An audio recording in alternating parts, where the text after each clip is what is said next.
നമസ്കാരം എല്ലാ പ്രിയപ്പെട്ട ഉദ്യോഗാർത്ഥി സുഹൃത്തുക്കൾക്കും PSC ഇൻഫ്ലുവൻസറിൻ്റെ പുതിയ ഒരു വീഡിയോ ക്ലാസ്സിലേക്ക് സ്വാഗതം.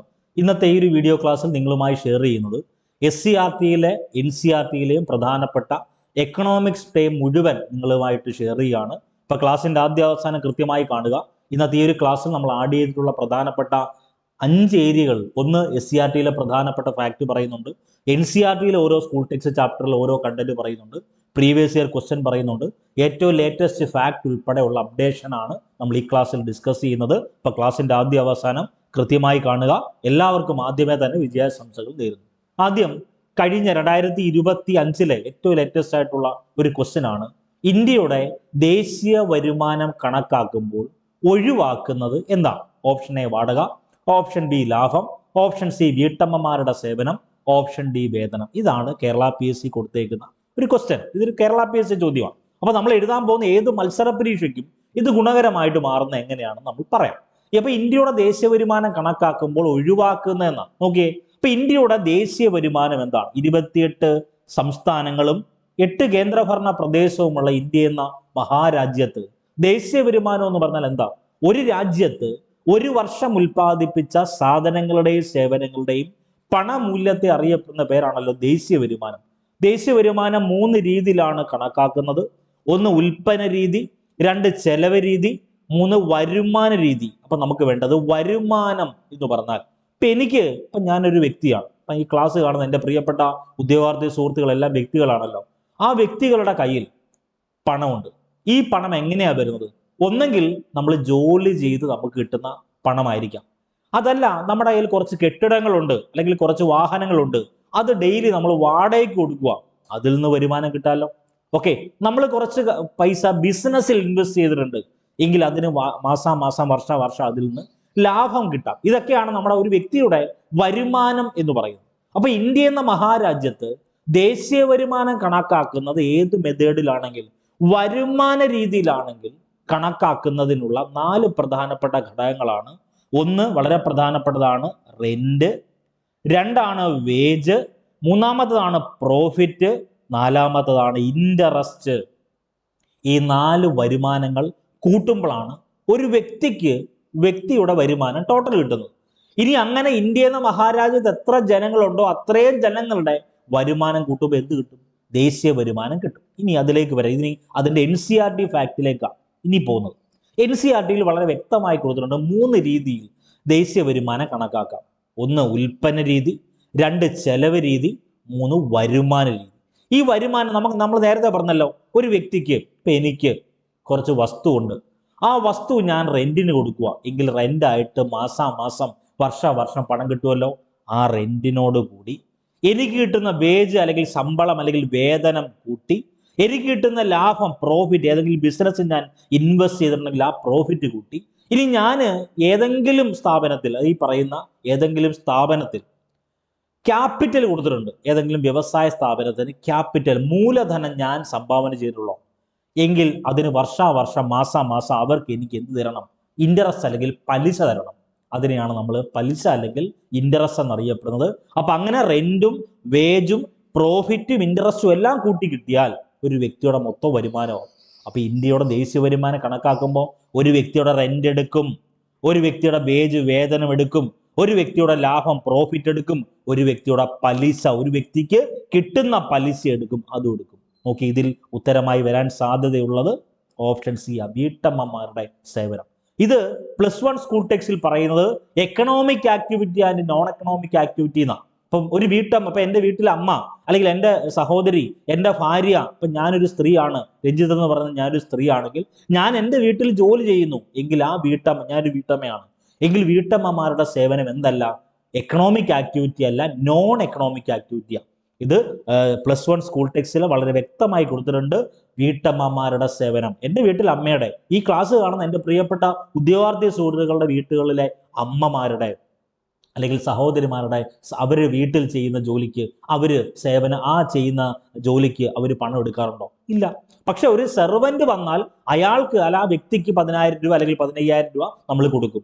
അത് എക്കണോമിക് ആക്ടിവിറ്റി ആണോ? അത് എക്കണോമിക് ആക്ടിവിറ്റി ആണ്, അത് അയാളുടെ ജോലിയാണ്. പക്ഷെ ഇവിടെ എൻ്റെ അമ്മ എനിക്ക് ചെയ്തു തരുന്ന സേവനം അത് ഒരിക്കലും എന്തല്ല, ഒരു എക്കണോമിക് ആക്ടിവിറ്റി അല്ല. അതുകൊണ്ട് തന്നെ നാഷണൽ ഇൻകത്തിൽ ആഡ് ചെയ്യത്തില്ല. ക്ലിയർ ആണല്ലോ? ഇത്രയും കാര്യം നിങ്ങളൊന്ന് ഓർത്തു വെക്കുക. ഇനി നമുക്ക് നേരെ പോകേണ്ട ഫാക്ട്, ഏറ്റവും ഇമ്പോർട്ടൻ്റ് ആയിട്ടുള്ള ഫാക്റ്റിലേക്കാണ്. ചോർച്ചാ സിദ്ധാന്തം. ചോർച്ചാ സിദ്ധാന്തം എന്ന് പറഞ്ഞാൽ എന്താണെന്ന് നിങ്ങൾക്ക് എല്ലാവർക്കും അറിയാം. ഇന്ത്യയുടെ സമ്പത്ത് മുഴുവൻ എങ്ങോട്ട് ചോർന്നു പോയി? ഇംഗ്ലണ്ടിലേക്ക് ചോർന്നു പോയി. ഇതാണ് നമുക്ക് എല്ലാവർക്കും അറിയാവുന്ന ഇന്ത്യയുടെ സമ്പത്ത്, ഇന്ത്യയുടെ അസംസ്കൃത വസ്തുക്കൾ, ഇന്ത്യയുടെ കരകൗശല വസ്തുക്കൾ എല്ലാം അവരെന്ത് ചെയ്തു? നമ്മളെ ലൂട്ട് ചെയ്തു, അങ്ങനെ പറയുന്നത്. എന്ന് വെച്ചാൽ കൊള്ളയടിച്ചുകൊണ്ട് പോയി. ചോർച്ചാ സിദ്ധാന്തത്തിന്റെ ഉപജ്ഞാതാവ് ദാദാഭായ് നവറോജിയ. ഈ ദാദാഭായ് നവറോജി ആണല്ലോ ഇന്ത്യൻ നാഷണൽ കോൺഗ്രസിന് ആ പേര് നൽകിയത്.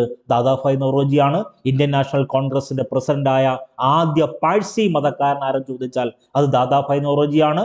ഇന്ത്യൻ സാമ്പത്തിക ശാസ്ത്രത്തിന്റെ പിതാവ് ദാദാഭായ് നവറോജി. ഇന്ത്യ മഹാരാജ്യത്ത് ആദ്യമായിട്ട് ദാരിദ്ര്യരേഖ കണക്കാക്കി, അതും ജയിൽ ജീവിത ചെലവ് സൂചിക പ്രകാരമാണ്. അപ്പൊ ജയിൽ ജീവിത ചെലവ് സൂചിക പ്രകാരം ഇന്ത്യയിൽ ആദ്യമായി പോവർട്ടി ലൈൻ, ദാരിദ്ര്യ രേഖ കണക്കാക്കിയത് ദാദാഭായ് നവറോജിയാണ്. അദ്ദേഹത്തിന്റെ പ്രധാനപ്പെട്ട പുസ്തകമാണ് poverty and un-British rule in India. വളരെ പ്രധാനപ്പെട്ടതാണ്. അപ്പൊ ചോർച്ചാ സിദ്ധാന്തം പ്രതിപാദിക്കുന്ന ദാദാഭായ് നവറോജിയുടെ പുസ്തകം ഏതെന്ന് ചോദിച്ചാൽ അത് poverty and un-British rule in India എന്ന പുസ്തകമാണ്. അതൊന്ന് നോട്ട് ചെയ്തേക്കണം, വളരെ പ്രധാനപ്പെട്ടതാണ്. ഇന്ത്യൻ സാമ്പത്തിക ശാസ്ത്രത്തിന്റെ പിതാവാണ്. ഇന്ത്യയിൽ ആദ്യമായി ദേശീയ വരുമാനം ആദ്യമായി കണക്കാക്കിയത് ആരെന്ന് ചോദിച്ചാൽ അതിനുത്തരം ദാദാഭായ് നവറോജിയാണ്. 3 വ്യക്തികളെ നമ്മളെ കുഴപ്പിച്ചു കളയും. ഒന്ന്, ഇന്ത്യയിൽ ആദ്യമായി ദേശീയ വരുമാനം കണക്കാക്കിയത് ദാദാഭായ് നവറോജി. ഇന്ത്യയിൽ ആദ്യമായി ശാസ്ത്രീയമായ രീതിയിൽ ദേശീയ വരുമാനം കണക്കാക്കിയത് VK RV റാവു. നമ്മുടെ സിലബസിൽ വളരെ വ്യക്തമായി കൊടുത്തിട്ടുണ്ട്. നാഷണൽ ഇൻകം, GDP ഇതൊക്കെ വളരെ വ്യക്തമായിട്ട് സ്കൂൾ ടെക്സ്റ്റിലും കൊടുത്തിട്ടുണ്ട്, സിലബസിലും കൊടുത്തിട്ടുണ്ട്. ഉറപ്പായും പഠിക്കണം. ഇനി ഇന്ത്യയിൽ ആദ്യമായി ദേശീയ വരുമാനം ആദ്യമായി അംഗീകരിച്ച അല്ലെങ്കിൽ ഔദ്യോഗികമായി കണക്കാക്കിയത് അത് PC മഹലനോബിസ് ആണ്. അതൊന്ന് നോട്ട് ചെയ്തേക്കണം, നമ്മളത് ഡിസ്കസ് ചെയ്തോളാം. ഓക്കെ, അടുത്തത് പ്ലാൻഡ് എക്കോണമി ഫോർ ഇന്ത്യ എന്ന പുസ്തകം എഴുതിയതാരാണ്? അത് M വിശ്വേശ്വരയ്യാണ്. പ്ലാൻഡ് എക്കോണമി ഫോർ ഇന്ത്യ എന്ന പുസ്തകം എഴുതിയത് M വിശ്വേശ്വരയ്യാണ്. വെൽത്ത് ഓഫ് നേഷൻസ് എന്ന പുസ്തകം എഴുതിയത് അത് ആഡം സ്മിത്ത്. ആഡം സ്മിത്ത് ഈ വെൽത്ത് ഓഫ് നേഷൻ എന്ന പുസ്തകം പ്രസിദ്ധീകരിച്ച വർഷം 1776. വെൽത്ത് ഓഫ് നേഷൻസ് എന്ന പുസ്തകം എഴുതിയത് ആഡം സ്മിത്ത് ആണ്. ലോക സാമ്പത്തിക ശാസ്ത്രത്തിന്റെ പിതാവെന്നോ ആധുനിക സാമ്പത്തിക ശാസ്ത്രത്തിന്റെ പിതാവെന്നോ ചോദിച്ചാൽ അത് ആഡം സ്മിത്ത് ആണ്. ഈ ആഡം സ്മിത്ത് ആണ് വളരെ പ്രധാനപ്പെട്ടതാണ് വെൽത്ത് ഓഫ് നേഷൻ. വെൽത്ത് ഡെഫിനിഷന്റെ ഉപജ്ഞാതാവാരം ചോദിക്കും. വെൽഫെയർ ഡെഫിനിഷനും ഉണ്ട്, വെൽത്ത് ഡെഫിനിഷനും ഉണ്ട്. ഒന്ന് നോട്ട് ചെയ്തേക്ക്, വെൽത്ത് ഡെഫിനിഷന്റെ ഉപജ്ഞാതാവ് ആഡം സ്മിത്ത്, വെൽഫെയർ ഡെഫിനിഷന്റെ ഉപജ്ഞാതാവ് ആൽഫ്രഡ് മാർഷൽ. രണ്ടും 2 ചോദ്യമാണ്. അടുത്തത് പോവർട്ടി ആൻഡ് ഫാമിൻ എന്ന പുസ്തകം എഴുതിയത് അമർത്യ സെൻ ആണ്. അതുകൂടി ഒന്ന് നോട്ട് ചെയ്തേക്കണേ. അതായത് സാമ്പത്തിക ശാസ്ത്രത്തിൽ നൊബേൽ സമ്മാൻ ലഭിക്കുന്ന ആദ്യ ഇന്ത്യക്കാരൻ എന്ന പദവി അമർത്യ സെൻ. ആദ്യ ഇന്ത്യക്കാരൻ, ഏക ഇന്ത്യക്കാരനല്ല, ആദ്യ ഇന്ത്യക്കാരൻ അമർത്യ സെൻ ആണ്. ഇപ്പൊ പോവർട്ടി ആൻഡ് ഫാമിൻ എന്ന പുസ്തകം എഴുതിയത് അമർത്യ സെൻ ആണ്. അമർത്യ സെന്നിന്റെ കൃതികളിൽ ഏറ്റവും പ്രതിപാദിക്കുന്ന വിഷയം എന്ന് പറഞ്ഞാൽ അത് ബംഗാൾ ക്ഷാമമാണ്. അതൊക്കെ ഒന്ന് നോട്ട് ചെയ്തേക്കണം, വളരെ പ്രധാനപ്പെട്ട ഫാക്ടർ.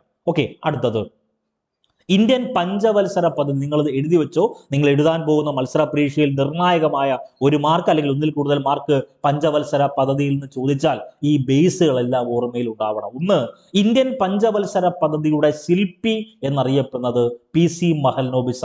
അദ്ദേഹത്തെയാണ് ഇന്ത്യൻ പ്ലാനിങ്ങിന്റെ ശില്പി എന്നറിയപ്പെടുന്നത്. ഇതെല്ലാം കോമ്പറ്റേറ്റീവ് എക്സാമിനേഷന് ആവർത്തിച്ച് ചോദിച്ചിട്ടുള്ള ചോദ്യമാണെന്നേ. ഇന്ത്യൻ പഞ്ചവത്സര പദ്ധതിയുടെ ശില്പി PC മഹലനോബിസ് ആണ്. അദ്ദേഹം തന്നെയാണ് ഇന്ത്യൻ പ്ലാനിങ്ങിന്റെ ശില്പി എന്നറിയപ്പെടുന്നത്. ഈ പഞ്ചവത്സര പദ്ധതിയെ കണക്ട് ചെയ്യുമ്പം 3 പ്രധാനപ്പെട്ട വർഷം ഇമ്പോർട്ടൻ്റ് ആണ്. ഒന്ന് 1938, 1950, 1951. ദേശീയ ആസൂത്രണ കമ്മിറ്റി നിലവിൽ വന്ന വർഷം 1938. ദേശീയ ആസൂത്രണ കമ്മിറ്റി 1938 നിലവിൽ വന്നു. 1950 ദേശീയ ആസൂത്രണ കമ്മീഷൻ നിലവിൽ വരുന്നത്. ഈ കമ്മിറ്റിയുടെയും കമ്മീഷന്റെയും ആദ്യ അധ്യക്ഷൻ ജവഹർലാൽ നെഹ്റു. 1951 മുതലാണ് ഇന്ത്യയിൽ പഞ്ചവത്സര പദ്ധതികൾ ആരംഭിക്കുന്നത്. ഇന്ത്യയിൽ ഇതുവരെ 2025 കണക്കെടുപ്പ് പ്രകാരം എത്ര പഞ്ചവത്സര പദ്ധതികൾ പൂർത്തീകരിച്ചിട്ടുണ്ടെന്ന് ചോദിച്ചാൽ 12 പഞ്ചവത്സര പദ്ധതികൾ പൂർത്തീകരിച്ചിട്ടുണ്ട്. അതൊന്ന് നോട്ട് ചെയ്തേക്കണം. അപ്പൊ ഇന്ത്യൻ പഞ്ചവത്സര പദ്ധതിയുടെ ശില്പി, ഇന്ത്യൻ പ്ലാനിങ്ങിന്റെ ശില്പി എന്നൊക്കെ അറിയപ്പെടുന്നത് PC മഹലനോബിസ് ആണ്. ഇന്ത്യൻ സ്റ്റാറ്റിസ്റ്റിക്കൽ ഇൻസ്റ്റിറ്റ്യൂട്ട് സ്ഥാപിച്ചത് PC മഹലനോബിസ് ആണ്. ഈ PC മഹലനോബിസ് തന്നെയാണ് ഇന്ത്യൻ സ്ഥിതി വിവര ശാസ്ത്ര വിഭാഗത്തിന്റെ പിതാവ്, ഇന്ത്യൻ സ്റ്റാറ്റിസ്റ്റിക്സിന്റെ പിതാവ് എന്നറിയപ്പെടുന്നത് PC മഹലനോബിസ് ആണ്. ഇന്ത്യൻ ബജറ്റിന്റെ പിതാവ് എന്നറിയപ്പെടുന്നതും ആര് തന്നെ? PC മഹലനോബിസ്. ഈ ബജറ്റ് എന്നറിയപ്പെടുന്ന ഒരു SCERT ചാപ്റ്റർ തന്നെയുണ്ട്. ആ ബജറ്റ് എന്നറിയപ്പെടുന്ന ആ ഒരു പോർഷനിൽ SCERTയിൽ വളരെ വ്യക്തമായി കൊടുത്തിട്ടുണ്ട്. ഇന്ത്യൻ ഭരണഘടനയിൽ ബജറ്റ് എന്നറിയപ്പെടുന്ന പദമുണ്ടോ? ഇല്ല. ആനുവൽ ഫിനാൻഷ്യൽ സ്റ്റേറ്റ്മെന്റ് അല്ലെങ്കിൽ AFS എന്ന് മാത്രമേ ഉള്ളൂ. വളരെ ഇമ്പോർട്ടൻ്റ് ആണ്. ഈ ബഡ്ജറ്റിനെ പറ്റി പറയുമ്പോൾ നമുക്ക് വേണ്ടത് ബഡ്ജറ്റ് T ഷേപ്പ് അക്കൗണ്ട്. എല്ലായ്പ്പോഴും ബഡ്ജറ്റ് തയ്യാറാക്കുന്നത് T ഷേപ്പ് അക്കൗണ്ടിലാണ്. ഒരു സൈഡിൽ വരുമാനം, ഒരു സൈഡിൽ ചെലവ്. ഈ 3 വാക്ക് ഇമ്പോർട്ടൻ്റ് ആണ്. ഒന്ന് മിച്ച ബജറ്റ്, ഒന്ന് കമ്മി ബജറ്റ്, മറ്റൊന്ന് തുല്യ ബജറ്റ്. ഒന്ന് ബാലൻസ്ഡ് ബജറ്റ്, അതുമല്ലെങ്കിൽ തുല്യ ബജറ്റ്, അതുമല്ലെങ്കിൽ സന്തുലിത ബജറ്റ് എന്ന് പറഞ്ഞാൽ ഒരു രാജ്യത്തിന്റെ വരുമാനവും ഒരു രാജ്യത്തിന്റെ ചെലവും തുല്യമാകുന്ന അവസ്ഥയാണ് സന്തുലിത ബജറ്റ്. ഇനി തുല്യമല്ലാത്ത ബജറ്റ് ആണല്ലോ എന്ത്? തുല്യമല്ലാത്ത ബജറ്റ്, അതുമല്ലെങ്കിൽ അസന്തുലിത ബജറ്റ്, അതുമല്ലെങ്കിൽ അൺബാലൻസ്ഡ് ബജറ്റ്, അതുമല്ലെങ്കിൽ അൺഈക്വൽ ബജറ്റ്.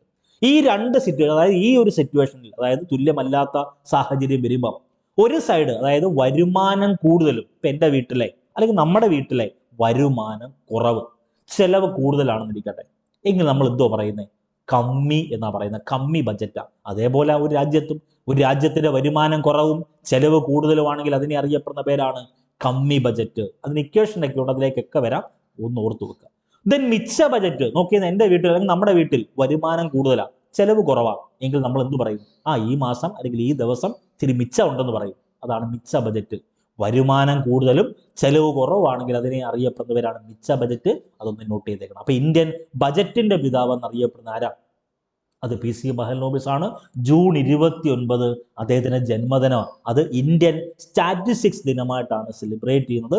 അതൊന്ന് നോട്ട് ചെയ്തേക്കണം. ഇനി ഞാൻ ഒരു വാക്ക് പറഞ്ഞല്ലോ, പഞ്ചവത്സര പദ്ധതി. 5 വർഷം കൂടുമ്പോഴാണ് പഞ്ചവത്സര പദ്ധതി തയ്യാറാക്കുന്നത്. 5 പഞ്ചം എന്ന് പറഞ്ഞാൽ 5 ആണെന്ന് നിങ്ങൾക്ക് എല്ലാവർക്കും അറിയാവുന്ന ഒരു ചോദ്യം ഞാൻ അങ്ങോട്ട് ചോദിക്കുക. ഇന്ത്യയിൽ പരിപ്രേക്ഷ്യ പദ്ധതി അല്ലെങ്കിൽ പെർസ്പെക്റ്റീവ് പ്ലാൻ തയ്യാറാക്കുന്നത് എത്ര വർഷം കൂടുമ്പോഴാണ്? നിങ്ങൾ കമന്റ് ചെയ്യണം. ഒന്ന് കമന്റ് ചെയ്താൽ വെച്ചാൽ മാത്രം മതി. ഓക്കെ, ആൻസർ ലാസ്റ്റ് ഞാൻ പറഞ്ഞോളാം, എങ്കിലും ഒന്ന് ഓർമ്മിപ്പിച്ചേക്കുക. ഏറ്റവും അവസാനം ഞാൻ ഇതിന്റെ ആൻസർ പറഞ്ഞോളാം, പരിപ്രേക്ഷ്യ പദ്ധതിയെ പറ്റി. അപ്പൊ നമുക്ക് വേണ്ടത് ചോദ്യം ഇതാണ്: ഇന്ത്യയിൽ പെർസ്പെക്റ്റീവ് പ്ലാൻ അല്ലെങ്കിൽ പരിപ്രേക്ഷ്യ പദ്ധതി തയ്യാറാക്കുന്നത് എത്ര വർഷം കൂടുമ്പോഴാണ്? 2 ഓപ്ഷൻ ഞാൻ വേണമെങ്കിൽ തരാം. 10 വർഷം കൂടുമ്പോഴാണോ 20 വർഷം കൂടുമ്പോഴാണോ? ഇത് കോമ്പറ്റേറ്റീവ് എക്സാമിനേഷനിൽ ചോദിച്ച ചോദ്യമാണ്. അടുത്തത്, സംഖ്യ എന്ന പ്രസിദ്ധീകരണം ആരംഭിച്ചത് PC മഹലനോബിസ് ആണ്. അപ്പൊ PC മഹലനോബിസുമായി ബന്ധപ്പെട്ട പ്രധാനപ്പെട്ട ചോദ്യങ്ങളൊക്കെ ഉറപ്പായും വായിച്ചു വെച്ചിരിക്കുക. ഇന്ത്യയിൽ ആദ്യമായിട്ട് ദേശീയ വരുമാനം എങ്ങനെ ഔദ്യോഗികമായി കണക്കാക്കിയത് PC മഹലനോബിസ് ആണ്.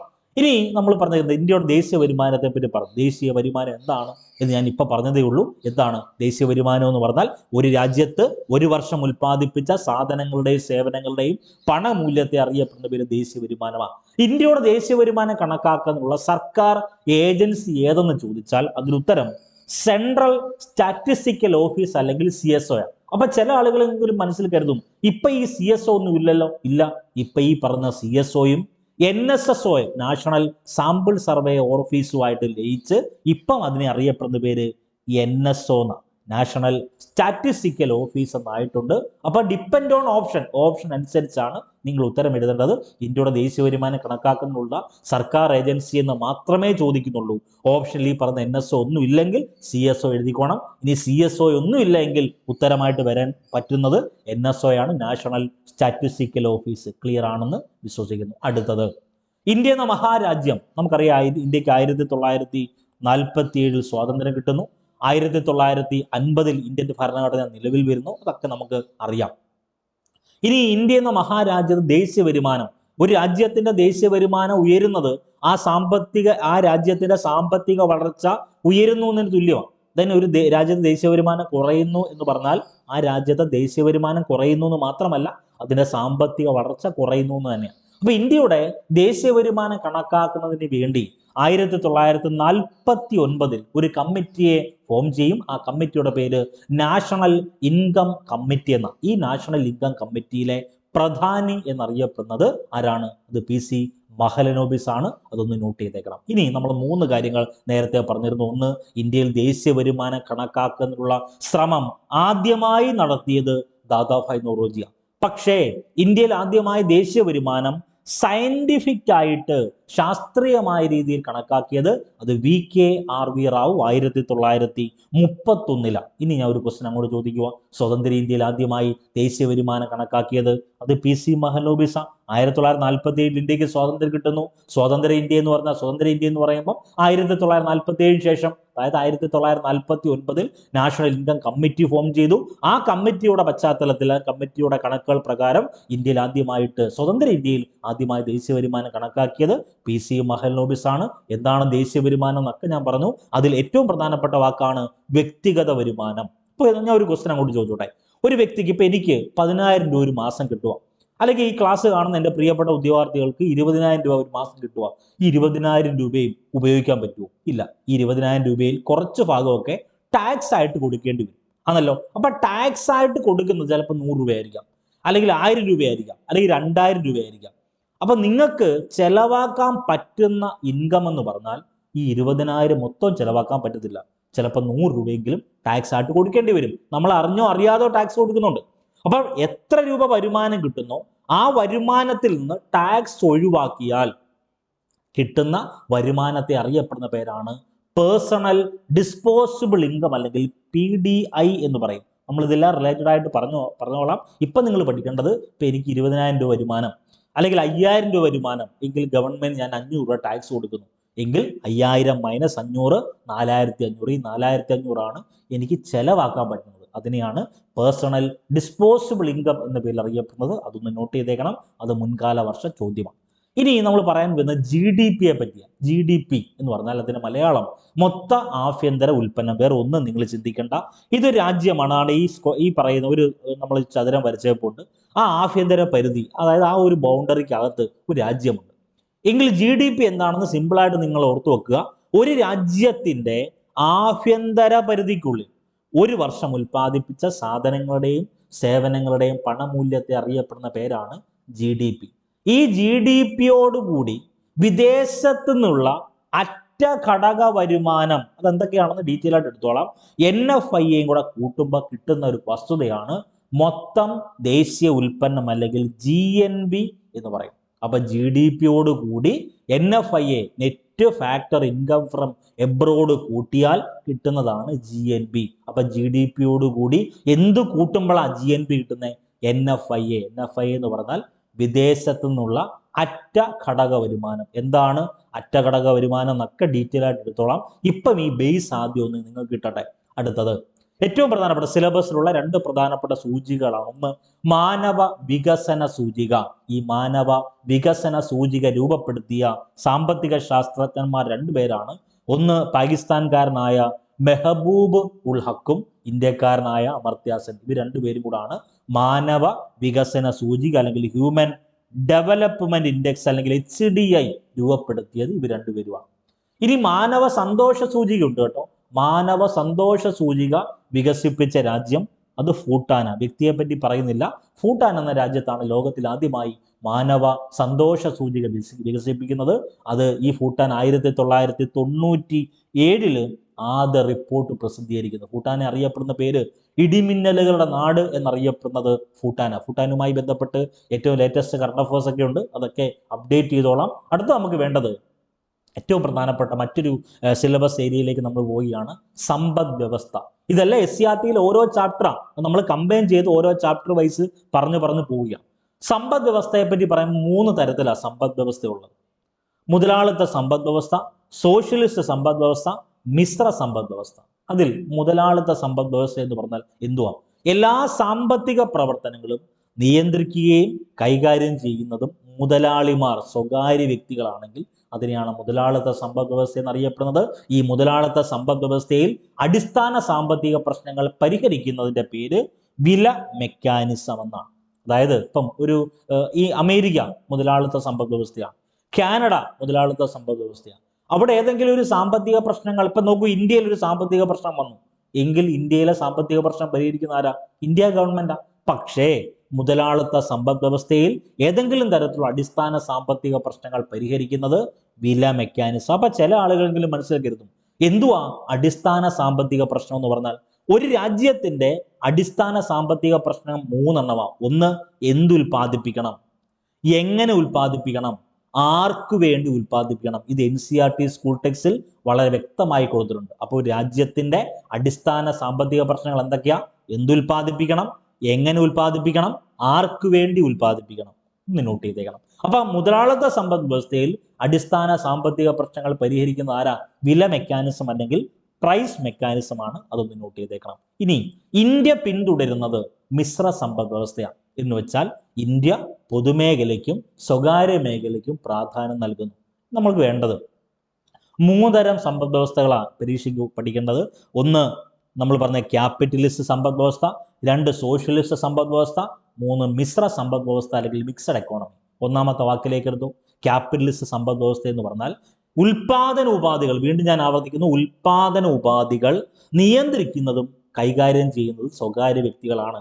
എങ്കിൽ അതിനെയാണ് ക്യാപിറ്റലിസ്റ്റ് സമ്പദ് വ്യവസ്ഥ എന്നറിയപ്പെടുന്നത്. അവരുടെ പ്രധാന ലക്ഷ്യം എന്തുവാ? നിങ്ങൾ തന്നെ പറ. സ്വകാര്യ വ്യക്തികളുടെ ലക്ഷ്യം എന്തുവാ? സ്വകാര്യ സ്ഥാപനങ്ങളുടെ ലക്ഷ്യം എന്തുവാ? പരമാവധി ലാഭം ഉണ്ടാക്കുക. അവിടെ ഗവൺമെന്റ് ഉണ്ടോ ചോദിച്ചാൽ ഗവൺമെന്റ് ഉണ്ട്. ഗവൺമെന്റിന്റെ നാമമാത്രമായ ഇടപെടൽ എവിടെ? സാമ്പത്തിക പ്രശ്നങ്ങളിൽ. ഓക്കെ ആണോ? അതിനെയാണ് ക്യാപിറ്റലിസ്റ്റ് എക്കോണമി എന്നറിയപ്പെടുന്നത്. ഉദാഹരണം പറഞ്ഞ അമേരിക്ക ക്യാപിറ്റലിസ്റ്റ് സമ്പദ് വ്യവസ്ഥയാണ്, മുതലാളിത്ത സമ്പദ് വ്യവസ്ഥയാണ്. കാനഡ മുതലാളിത്ത സമ്പദ് വ്യവസ്ഥയാണ്. ഇനി സോഷ്യലിസ്റ്റ് സമ്പദ് വ്യവസ്ഥ എന്ന് പറഞ്ഞാൽ, ഈ സോഷ്യലിസ്റ്റ് സമ്പദ് വ്യവസ്ഥയുടെ മറ്റൊരു പേരാണ് സെൻട്രലി പ്ലാൻഡ് എക്കോണമി, കേന്ദ്രീകൃത ആസൂത്രണ സമ്പദ് വ്യവസ്ഥ. അവിടെ നമ്മളെ കുഴപ്പിക്കുന്ന ഒരു ചോദ്യം ഉണ്ട് കേട്ടോ. ഈ ക്യാപിറ്റലിസ്റ്റ് സമ്പദ് വ്യവസ്ഥ അറിയപ്പെടുന്ന മറ്റൊരു പേരാണ് മാർക്കറ്റ് എക്കോണമി അല്ലെങ്കിൽ കമ്പോള സമ്പദ് വ്യവസ്ഥ. ക്യാപിറ്റലിസ്റ്റ് എക്കോണമി അറിയപ്പെടുന്ന മറ്റൊരു പേരാണ് മാർക്കറ്റ് എക്കോണമി, അതും അല്ലെങ്കിൽ കമ്പോള സമ്പദ് വ്യവസ്ഥ.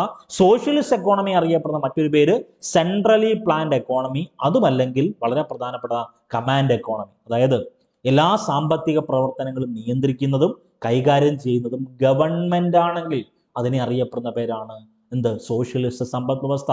ഈ സോഷ്യലിസ്റ്റ് സമ്പദ് വ്യവസ്ഥയ്ക്ക് ഉദാഹരണമായ രാജ്യങ്ങൾ ക്യൂബ, ചൈന, റഷ്യ, ഇതെല്ലാം ഈ പറഞ്ഞ സോഷ്യലിസ്റ്റ് സമ്പദ് വ്യവസ്ഥയ്ക്ക് ഉദാഹരണം. അപ്പൊ ചില ആളുകളെങ്കിലും മനസ്സിൽ കരുതും, അവിടെ ഇപ്പൊ ഈ പറയുന്ന സോഷ്യലിസ്റ്റ് സംവിധാനങ്ങളൊന്നും ഇല്ലല്ലോ.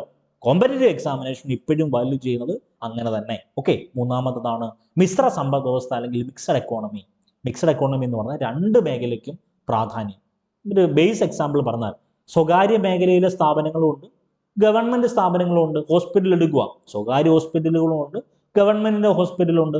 ഗതാഗത സംവിധാനത്തെ എടുത്തു, ഗവൺമെന്റിന്റെ ഗതാഗത സംവിധാനമുണ്ട്, സ്വകാര്യ മേഖലയുടെ ഗതാഗത സംവിധാനമുണ്ട്. ഇപ്പൊ 2 മേഖലയ്ക്കും പ്രാധാന്യം കൊടുക്കുകയാണെങ്കിൽ അതിനെയാണ് മിശ്ര സമ്പദ് വ്യവസ്ഥ എന്നറിയപ്പെടുന്നത്.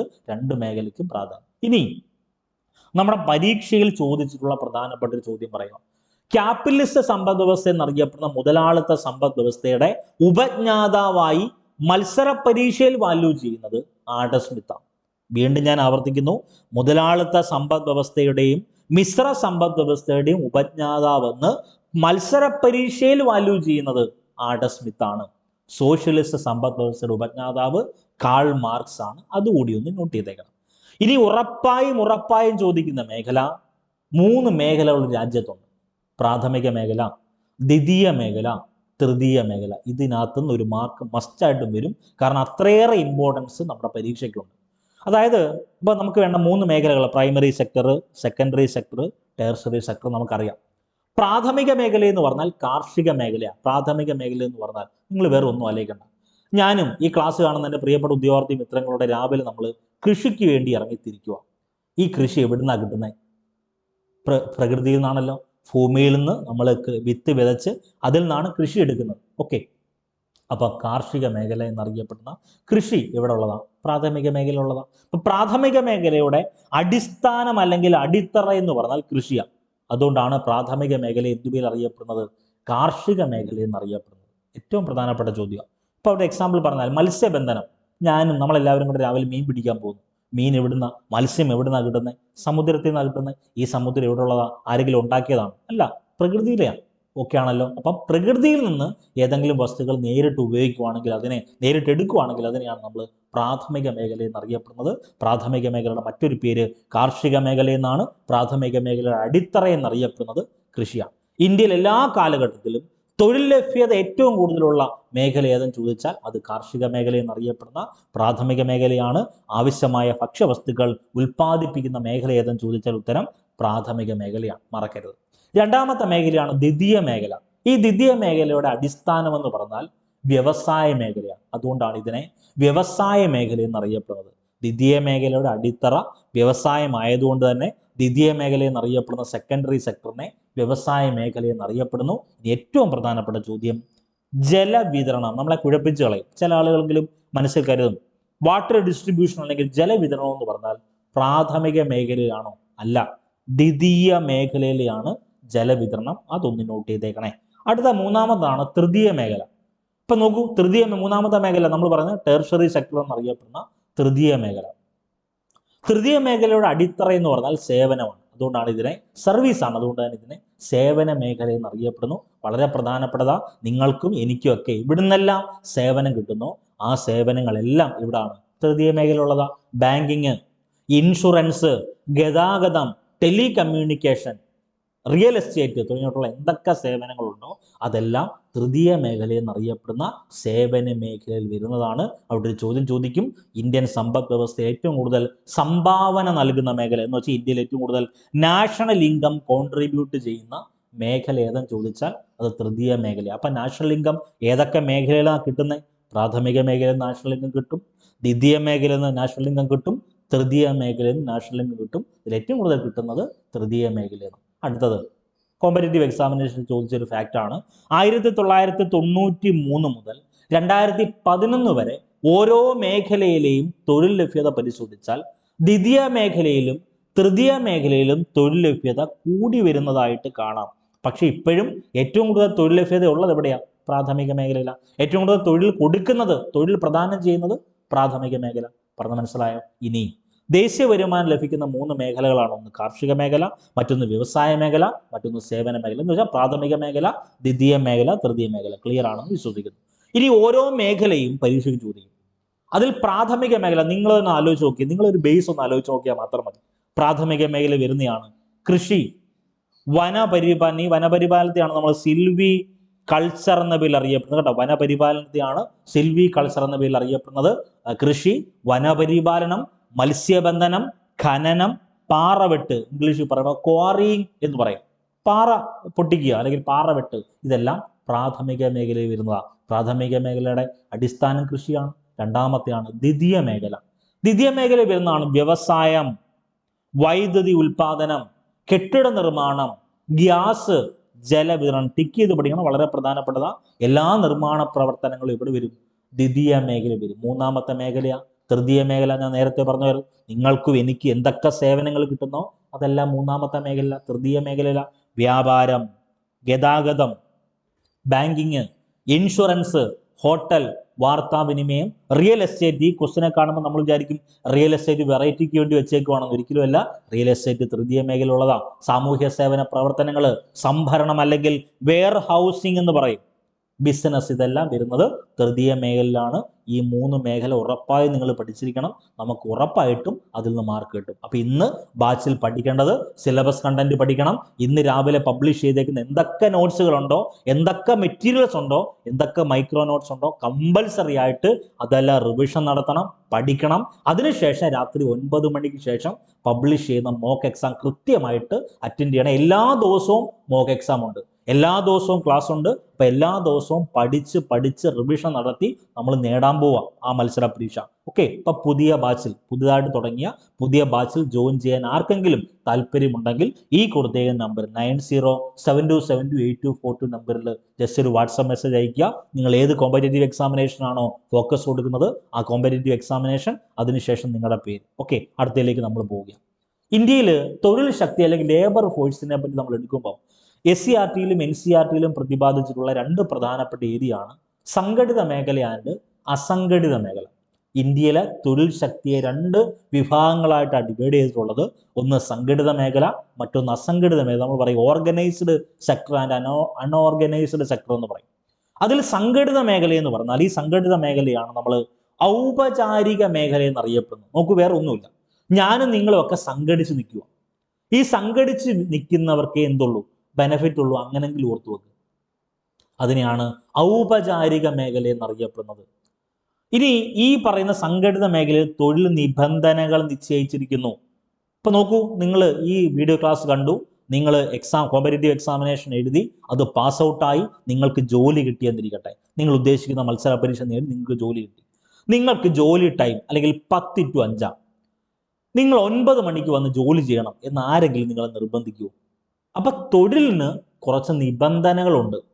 1-ാം തീയതി നിങ്ങൾക്ക് ശമ്പളം വന്നിരിക്കും. തൊഴിലുമായി ബന്ധപ്പെട്ട നിബന്ധന, അതിൻ്റെ പ്രതിഫലനവുമായി ബന്ധപ്പെട്ട നിബന്ധന.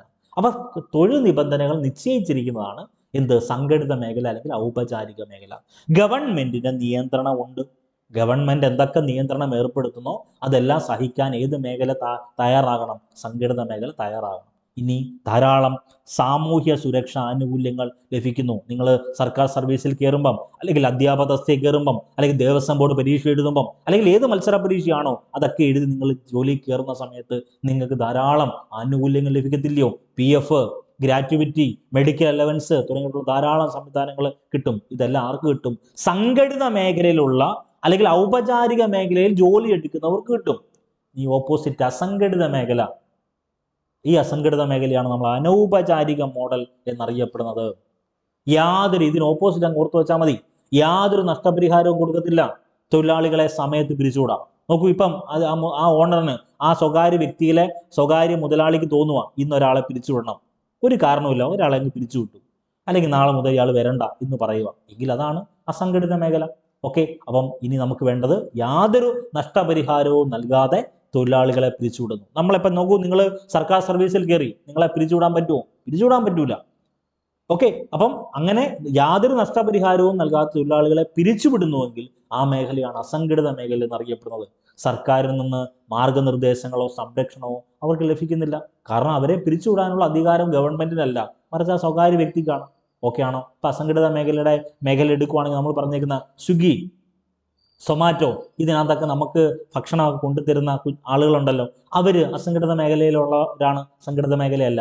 അവരടുത്ത് നാളെ പറയാണ്, നാളെ മുതൽ നീ വരണ്ട എന്ന് പറഞ്ഞാൽ അവർക്ക് അസംഘടിത മേഖലയിലുള്ളവരായതുകൊണ്ട് തന്നെ അവർക്ക് യാതൊരു ആനുകൂല്യങ്ങളോ യാതൊരു നിർദ്ദേശങ്ങളോ മാർഗനിർദ്ദേശങ്ങളോ സംരക്ഷണമോ ഒന്നും ലഭിക്കുന്നില്ല. അതുകൂടി ഒന്ന് നോട്ട് ചെയ്തേക്കുക. അടുത്ത ഒരു ചോദ്യത്തിലേക്ക് നമ്മൾ പോവുകയാണ്. ചോദ്യം ഇതാണ്: താഴെ പറയുന്നതിൽ തെറ്റായ പ്രസ്താവന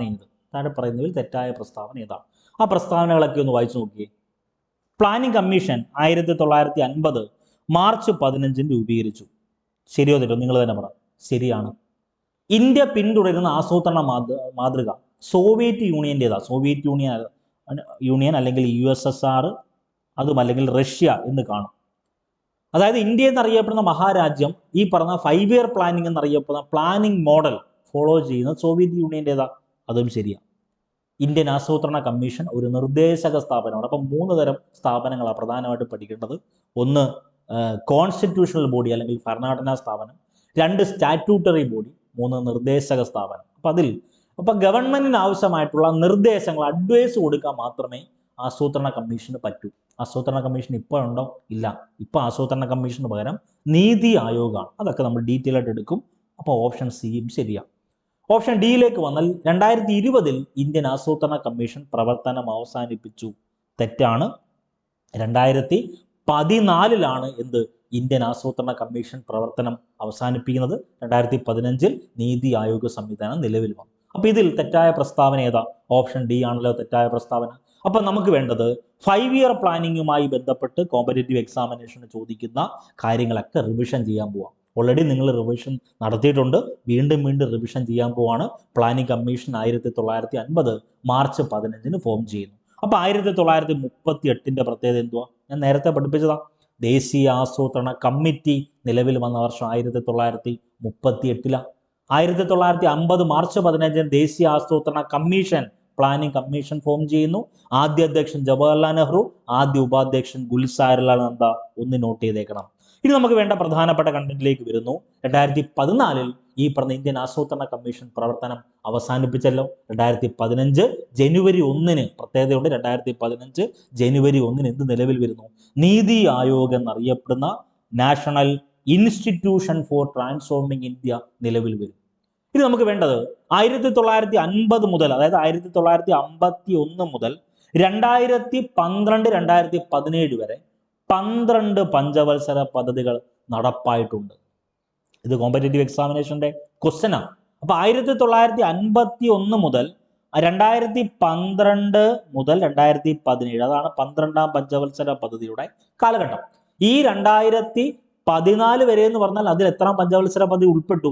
12ാം പഞ്ചവത്സര പദ്ധതി ഉൾപ്പെട്ടു. അപ്പൊ അങ്ങനെ 1950 മുതൽ, അതായത് 1951 മുതൽ 2014 വരെ 12 പഞ്ചവത്സര പദ്ധതികൾ നടപ്പിലായിട്ടുണ്ട്. ഇന്ത്യൻ ആസൂത്രണത്തിന്റെ ശില്പി എന്നറിയപ്പെടുന്നത് PC മഹലനോബിസ് ആണ്. ഇത് ഏറ്റവും പ്രധാനപ്പെട്ട വസ്തുത. ആസൂത്രണ കമ്മീഷൻ ഉണ്ടല്ലോ 1950, ഈ ആസൂത്രണ കമ്മീഷന്റെ ആദ്യത്തെ അധ്യക്ഷൻ ജവഹർലാൽ നെഹ്റു, ആദ്യ ഉപാധ്യക്ഷൻ ഗുൽസാരിലാൽ നന്ദ. ഒന്ന് നോട്ട് ചെയ്തേക്കണം. ഇനി നമ്മൾ അതിന്റെ ചരിത്രം പരിശോധിക്കുക. ലോകത്തിൽ ആദ്യമായി 1928 ലോകത്തിൽ ആദ്യമായി പ്ലാനിംഗ് അല്ലെങ്കിൽ ആസൂത്രണം എന്ന ആശയം നിലവിൽ വന്നത് USSR എന്നറിയപ്പെടുന്ന സോവിയറ്റ് യൂണിയനിലാണ്. ഈ USSRൽ ഇത് കൊണ്ടുവന്ന വ്യക്തിയുടെ പേര് ജോസഫ് സ്റ്റാലിൻ എന്നാണ്. ഒന്ന് നോട്ട് ചെയ്തേക്കണം. അപ്പൊ 1928 29 ചില മെറ്റീരിയൽസിൽ 29 എന്നാണ് കൊടുത്തേക്കുന്നത്. SCERT സ്കൂൾ ടെക്സ്റ്റിൽ 28 എന്നാണ് പറഞ്ഞേക്കുന്നത്. 1928 ലോകത്തിൽ ആദ്യമായി ആസൂത്രണം എന്ന ആശയം നിലവിൽ വരുന്നത് USSRലാണ്. സോവിയറ്റ് യൂണിയൻ അതും അല്ലെങ്കിൽ റഷ്യ, മൂന്നും സെയിമാണ്. 1937 ദേശീയ ആസൂത്രണ കമ്മിറ്റി ഫോം ചെയ്യും. ആ കമ്മിറ്റിയുടെ അധ്യക്ഷൻ ജവഹർലാൽ നെഹ്റു. 1950 ദേശീയ ആസൂത്രണ കമ്മീഷൻ ഫോം ചെയ്യും. ഈ പറയുന്ന ആസൂത്രണ കമ്മീഷന്റെ ഹെഡ്ക്വാർട്ടേഴ്സ് അല്ലെങ്കിൽ ആസ്ഥാനം എന്ന് പറഞ്ഞാൽ യോജന ഭവനാണ്. യോജന ഭവന്റെ സ്ഥിതി ചെയ്യുന്നത് ന്യൂഡൽഹിയിലാണ്. ന്യൂഡൽഹി ധാരാളം പ്രത്യേകതയുണ്ട്. ഇന്ത്യയുടെ തലസ്ഥാനം ന്യൂഡൽഹിയാണ്. ദില്ലിക എന്നും ഇന്ദ്രപ്രസ്ഥ എന്നൊക്കെ അറിയപ്പെടുന്നത് ന്യൂഡൽഹിയാണ്. ഒന്ന് നോട്ട് ചെയ്തേക്കണം. ഇനി ഈ പറയുന്ന 1950 മാർച്ച് 15 ഫോം ചെയ്ത ആസൂത്രണ കമ്മീഷൻ ഉണ്ടല്ലോ, ഈ ആസൂത്രണ കമ്മീഷനെ അറിയപ്പെടുന്ന പേരുകൾ കോമ്പറ്റേറ്റീവ് എക്സാമിനേഷൻ ചോദിച്ചിട്ടുണ്ട്. സമാന്തര ക്യാബിനറ്റ്, ദേശീയ വികസനത്തിന്റെ ആണിക്കല്ല്, സൂപ്പർ ക്യാബിനറ്റ്, സാമ്പത്തിക ക്യാബിനറ്റ് എന്നൊക്കെ അറിയപ്പെടുന്നത് ആസൂത്രണ കമ്മീഷൻ. അപ്പൊ എന്തൊക്കെ പേരുകളാ? സമാന്തര ക്യാബിനറ്റ്, ദേശീയ വികസനത്തിന്റെ ആണിക്കല്ല്, സൂപ്പർ ക്യാബിനറ്റ്, സാമ്പത്തിക ക്യാബിനറ്റ് എന്നൊക്കെ അറിയപ്പെടുന്ന എന്തിനെയാണ്? ആസൂത്രണ കമ്മീഷനെയാണ്. മറക്കരുത്. ഇനി ഈ പറയുന്ന പഞ്ചവത്സര പദ്ധതിയുടെ പ്രധാനപ്പെട്ട ലക്ഷ്യങ്ങൾ എന്ന് പറഞ്ഞാൽ ഇതിങ്ങനെ തന്നെ ചോദിക്കും. പഞ്ചവത്സര പദ്ധതിയുടെ പ്രധാനപ്പെട്ട ലക്ഷ്യങ്ങൾ: ഒന്ന് സാമ്പത്തിക വളർച്ച. അപ്പൊ ഈ ചുമ്മാതെ കുറച്ച് പഞ്ചവത്സര പദ്ധതികൾ ഇംപ്ലിമെന്റ് ചെയ്യുമല്ലോ. എല്ലാ സാമ്പത്തിക ഈ പറയുന്ന പഞ്ചവത്സര പദ്ധതിക്ക് കുറച്ച് ലക്ഷ്യങ്ങൾ കാണും. അതിലൊന്ന് സാമ്പത്തിക വളർച്ച, മറ്റൊന്ന് സമത്വം, മറ്റൊന്ന് ആധുനികവൽക്കരണം, മറ്റൊന്ന് ശാസ്ത്രീയത്വം. ഈ 4 ലക്ഷ്യങ്ങളാണ് പ്രധാനമായിട്ടും പഞ്ചവത്സര പദ്ധതിക്കുള്ളത്. അതിൽ തന്നെ പഞ്ചവത്സര പദ്ധതിയിൽ 1 മുതൽ 12 പഞ്ചവത്സര പദ്ധതി എടുക്കുകയാണെങ്കിൽ ഓരോ പഞ്ചവത്സര പദ്ധതിക്കും പ്രത്യേക ലക്ഷ്യമുണ്ട്. എത്ര പഞ്ചവത്സര പദ്ധതികൾ നമ്മൾ നടപ്പിലാക്കിയാലും അതിനെല്ലാം പ്രധാനപ്പെട്ട ലക്ഷ്യം എന്ന് പറഞ്ഞാൽ സാമ്പത്തിക വളർച്ച ഉണ്ടാവണം, സമത്വം, ഇന്ത്യ എന്ന മഹാരാജ്യത്ത് സമത്വം ഉണ്ടായിരിക്കണം, ഇന്ത്യ എന്ന മഹാരാജ്യത്ത് ആധുനികവൽക്കരണം ഉണ്ടായിരിക്കണം, ഇന്ത്യ എന്ന മഹാരാജ്യം ഒരു ശാസ്ത്രീയത്വം കൈവരിക്കണം എന്നാണ് ഈ പറഞ്ഞ പഞ്ചവത്സര പദ്ധതിയിലൂടെ നമ്മൾ ലക്ഷ്യം കാണുന്നത്. ഇനി എന്താ ഈ സാമ്പത്തിക വളർച്ച? നിങ്ങൾ തന്നെ ആലോചിച്ച് നോക്കി. ഈ രാജ്യം, ഇന്ത്യ എന്ന മഹാരാജ്യത്തെ മൊത്തം സാധനങ്ങളുടെയും സേവനങ്ങളുടെയും ഉൽപാദന വർധനവ് എന്ന് വെച്ചാൽ എന്തോ ഞാൻ നേരത്തെ പറഞ്ഞത്, ഒരു രാജ്യത്തിന്റെ ഒരു വർഷം ഉൽപ്പാദിപ്പിച്ച ആകെ സാധനങ്ങളുടെയും സേവനങ്ങളുടെയും പണത്തിലുള്ള മൂല്യത്തെ അറിയപ്പെടുന്ന പേര് ദേശീയ വരുമാനം എന്നല്ലയോ? ഈ ദേശീയ വരുമാനത്തിലെ വർധനവിനെ അറിയപ്പെടുന്ന പേരാ സാമ്പത്തിക വളർച്ച. അപ്പൊ ദേശീയ വരുമാനം കുറഞ്ഞാൽ സാമ്പത്തിക വളർച്ച ഉണ്ടെന്ന് പറയാൻ പറ്റുമോ? ഇല്ല. ഇതാണ് ലോജിക്കായിട്ട് നിങ്ങൾ മനസ്സിലാക്കേണ്ടത്. ഇനി നമുക്ക് വേണ്ടത് ഇന്ത്യ ഗവൺമെന്റുമായി ബന്ധപ്പെട്ട് ഇന്ത്യ ഗവൺമെന്റിന്റെ മേക്ക് ഇൻ ഇന്ത്യ പോളിസി ഉണ്ടല്ലോ. ഈ ഇന്ത്യ ഗവൺമെന്റിന്റെ മേക്ക് ഇൻ ഇന്ത്യ പോളിസിയുമായി ബന്ധപ്പെട്ട് പ്രധാനപ്പെട്ട ഒരു ഫാക്ട് ഇതാണ്. ഇന്ത്യ ഗവൺമെന്റിന്റെ മേക്ക് ഇൻ ഇന്ത്യ പോളിസിയെ സാമ്പത്തിക ആസൂത്രണത്തിന്റെ സ്വാശ്രയത്വം എന്ന ലക്ഷ്യവുമായി ബന്ധപ്പെട്ടിരിക്കുന്നു. എന്ന് വെച്ചാൽ മറ്റ് രാജ്യങ്ങളെ നമ്മൾ ഈ പറയുന്ന ഡിപ്പെൻഡ് ചെയ്യാതെ നമ്മുടെ പ്രോഡക്റ്റ്, നമ്മുടെ വസ്തുക്കൾ, നമ്മുടെ അസംസ്കൃത വസ്തുക്കൾ, നമ്മുടെ വിഭവങ്ങൾ പരമാവധി ഉപയോഗിക്കുക എന്ന ഒരു കൺസെപ്റ്റിലേക്കാണ് ഈ മേക്ക് ഇൻ ഇന്ത്യ പോളിസി കൊണ്ടുവന്നേക്കുന്നത്. അപ്പോൾ മേക്ക് ഇൻ ഇന്ത്യ പോളിസി എന്ന് പറഞ്ഞാൽ നമുക്കറിയാം 2014 സെപ്റ്റംബർ 25-നാണ് മേക്ക് ഇൻ ഇന്ത്യ പദ്ധതി ഇംപ്ലിമെന്റ് ചെയ്യുന്നത്. അതായത് 12-ാം പഞ്ചവത്സര പദ്ധതി 12-ാം പഞ്ചവത്സര പദ്ധതിയുടെ കാലഘട്ടം 2012 മുതൽ 2017 വരെ. അപ്പോൾ 2012 മുതൽ 2017 വരെയുള്ള 12-ാം പഞ്ചവത്സര പദ്ധതിയിലാണ് ഈ മേക്ക് ഇൻ ഇന്ത്യ പദ്ധതി ഇംപ്ലിമെന്റ് ചെയ്യുന്നത്. ഈ മേക്ക് ഇൻ ഇന്ത്യ പദ്ധതി എന്ന് പറഞ്ഞാൽ നമുക്ക് എല്ലാവർക്കും അറിയാവുന്ന വസ്തുതയാണ്. മേക്ക് ഇൻ ഇന്ത്യ പദ്ധതിയിലൂടെ ഇന്ത്യയിൽ പ്രോഡക്റ്റ് പ്രൊഡ്യൂസ് ചെയ്യുന്നു, ഇന്ത്യയിലെ ഓരോരോ സാധനങ്ങൾ പ്രൊഡ്യൂസ് ചെയ്യുന്നു എന്നൊക്കെ നമുക്കറിയാം. അപ്പം മറ്റ് രാജ്യങ്ങളെ എന്ത് ചെയ്യേണ്ട, ആശ്രയിക്കേണ്ട, നമ്മൾ സ്വാശ്രയത്വം കൈവരിക്കുക എന്ന ലക്ഷ്യമാണ് മേക്ക് ഇൻ ഇന്ത്യക്കുള്ളത്. അതൊന്ന് നോട്ട് ചെയ്തേക്കുക. ദെൻ ഈ പറഞ്ഞ മേക്ക് ഇൻ ഇന്ത്യ ലോഗോയിൽ കാണപ്പെടുന്ന മൃഗമേതെന്ന് ചോദിച്ചാൽ അത് സിംഹമാണ്. അതുകൂടി ഒന്ന് നോട്ട് ചെയ്തേക്കണം. ഇനി നമുക്ക് വേണ്ടത് ഈ പഞ്ചവത്സര പദ്ധതിയെ പറ്റി പഠിക്കുമ്പോൾ ഏറ്റവും പ്രധാനപ്പെട്ട ഫാക്റ്റാണ് ഇന്ത്യയിൽ 1-ാം പഞ്ചവത്സര പദ്ധതി 1951 ആരംഭിക്കുന്നു. 3 പ്രധാനപ്പെട്ട വർഷം ഞാൻ പറയുന്ന പോലെ ഒന്ന് കാണാതെ പഠിക്കണം. ഒന്ന് 1966 മുതൽ 69 വരെ. ദെൻ 1978 മുതൽ 1980 വരെ. 1990 മുതൽ 1992 വരെ. ഒന്ന് നോട്ട് ചെയ്തേ, ബുക്കിന്റെ സൈഡിലോട്ട് ഒന്ന് നോട്ട് ചെയ്തോ. 1966 മുതൽ 69 വരെ പ്ലാൻ ഹോളിഡേ. 1978 മുതൽ 80 വരെ വളരെ പ്രധാനപ്പെട്ടതാണ് റോളിംഗ് പ്ലാൻ.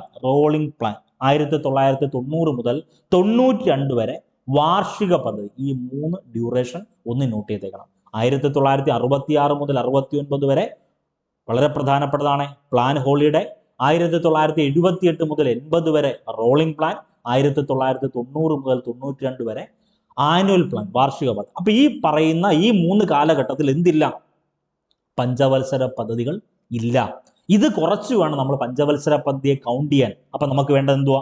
1951 മുതൽ 56 വരെ 1-ാം പഞ്ചവത്സര പദ്ധതി, 56 മുതൽ 61 വരെ 2-ാം പഞ്ചവത്സര പദ്ധതി, 61 മുതൽ 66 വരെ 3-ാം പഞ്ചവത്സര പദ്ധതി. 3-ന് ശേഷം അടുത്ത എന്തുവാ? Plan holiday. അതിനുശേഷം തുടങ്ങേണ്ടത് 4 തുടങ്ങേണ്ടത് എങ്ങനെയാ? 69 മുതൽ 74 വരെ. ഇങ്ങനെയാ പഞ്ചവത്സര പദ്ധതിയുടെ കണക്കെടുപ്പ്. നമ്മൾ 12 എണ്ണം കൗണ്ട് ചെയ്യേണ്ടത്. കൗണ്ട് ചെയ്യുമ്പോൾ ഈ വർഷം ഒന്ന് നോട്ട് ചെയ്താൽ മതി. 1966 മുതൽ 69 വരെ പ്ലാൻ ഹോളിഡേ, 1978 മുതൽ 80 വരെ റോളിംഗ് പ്ലാൻ, 1990 മുതൽ 92 വരെ വാർഷിക പദ്ധതി. ഇനി ഞാൻ പറയുന്ന കാര്യം ശ്രദ്ധിച്ചോ. 1-ാം പഞ്ചവത്സര പദ്ധതിയുടെ പ്രധാനപ്പെട്ട ലക്ഷ്യം എന്ന് പറഞ്ഞാൽ കാർഷിക മേഖലയുടെ സമഗ്ര വികസനം. ഈ കാർഷിക മേഖലയുടെ സമഗ്ര വികസനമായതുകൊണ്ട് തന്നെ ഇതിനെ അറിയപ്പെടുന്ന മറ്റൊരു പേരാണ് ഹരോൾഡ് ഡോമർ മോഡൽ എന്നറിയപ്പെടുന്നു. ഈ 1-ാം പഞ്ചവത്സര പദ്ധതിയുടെ ആമുഖം തയ്യാറാക്കിയ വ്യക്തിയുടെ പേര് KN രാജ് എന്ന്. അപ്പോൾ 1-ാം പഞ്ചവത്സര പദ്ധതി ആരംഭിച്ച വർഷം 1951. 1-ാം പഞ്ചവത്സര പദ്ധതിയുടെ ലക്ഷ്യമെന്താ? കാർഷിക മേഖലയുടെ വികസനമാണ്. ഹരോൾഡ് ഡോമർ മോഡൽ എന്നാണ് അറിയപ്പെടുന്നത്. 1-ാം പഞ്ചവത്സര പദ്ധതിയുടെ ആമുഖം തയ്യാറാക്കിയത് KN രാജ. അടുത്ത മേഖലയിലേക്ക് വരിക. കാർവേ കമ്മിറ്റി എന്തുമായി ബന്ധപ്പെട്ടതാണെന്ന് ചോദിക്കും. കാർവേ കമ്മിറ്റി എന്ന് പറഞ്ഞാൽ ചെറുകിട വ്യവസായവുമായി ബന്ധപ്പെട്ടതാണ്. അതായത് ഈ പറയുന്ന 1-ാം പഞ്ചവത്സര പദ്ധതി സമയത്ത് സ്ഥാപിച്ച, അല്ലെങ്കിൽ സ്ഥാപിച്ചെന്നല്ല, അത് കൊണ്ടുവന്ന ഒരു കമ്മിറ്റിയുടെ പേരാണ് കാർവേ കമ്മിറ്റി. കാർവേ കമ്മിറ്റിയെ അപ്പോയിന്റ് ചെയ്ത വർഷം 1955. അതായത് കാർവേ കമ്മിറ്റി ചെറുകിട വ്യവസായവുമായി ബന്ധപ്പെട്ടത്.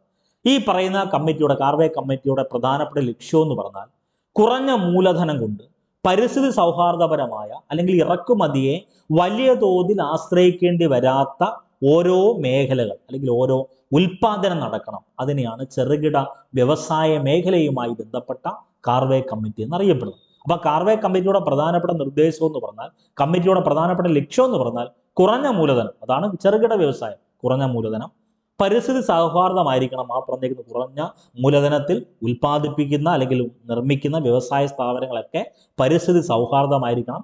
ദെൻ ഇറക്കുമതിയെ, ഇമ്പോർട്ടിനെ വലിയ തോതിൽ എന്ത് ചെയ്തത്? ഡിപ്പെൻഡ് ചെയ്യേണ്ട. ഇങ്ങനെയൊക്കെയാണ് കാർവേ കമ്മിറ്റി റെക്കമെൻഡേഷൻ കൊടുത്തേക്കുന്നത്. അപ്പോൾ 1955 നിലവിൽ വന്ന കാർവേ കമ്മിറ്റി എന്തുമായി ബന്ധപ്പെട്ടതാണ്? ചെറുകിട വ്യവസായവുമായി ബന്ധപ്പെട്ടതാണ്. ഇനി നമ്മളെ കുഴപ്പിക്കുന്ന ഒരു വസ്തുതയുണ്ട്. ഈ പറയുന്ന ഖാദി ഗ്രാമ വ്യവസായ കമ്മീഷൻ നമുക്ക് എല്ലാവർക്കും അറിയാവുന്ന ഒരു വസ്തുതയാണ്. ഖാദി ഗ്രാമ വ്യവസായ കമ്മീഷൻ സ്ഥാപിതമായത് എത്രാം പഞ്ചവത്സര പദ്ധതിയിലാണ് ചോദിക്കും. ഉത്തരം 2-ാം പഞ്ചവത്സര പദ്ധതിയിലാണ് ഖാദി ഗ്രാമ വ്യവസായ കമ്മീഷൻ നിലവിൽ വരുന്നത്. ഈ പറയുന്ന രണ്ടാം പഞ്ചവത്സര പദ്ധതിയില വ്യവസായങ്ങൾക്ക് പ്രാധാന്യം കൊടുത്തത്. അതും നിസാര വ്യവസായങ്ങളല്ല, കനത്ത വ്യവസായം എന്ന SCRT സ്കൂൾ ടെക്സ്റ്റ് കൊടുത്തേക്കുന്നത്. എന്ന് പറഞ്ഞാൽ ഈ പറഞ്ഞ ഇരുമ്പുരുക്ക് വ്യവസായശാലകൾക്ക് പ്രാധാന്യം കൊടുക്കുന്നത് രണ്ടാം പഞ്ചവത്സര പദ്ധതിയിലാണ്.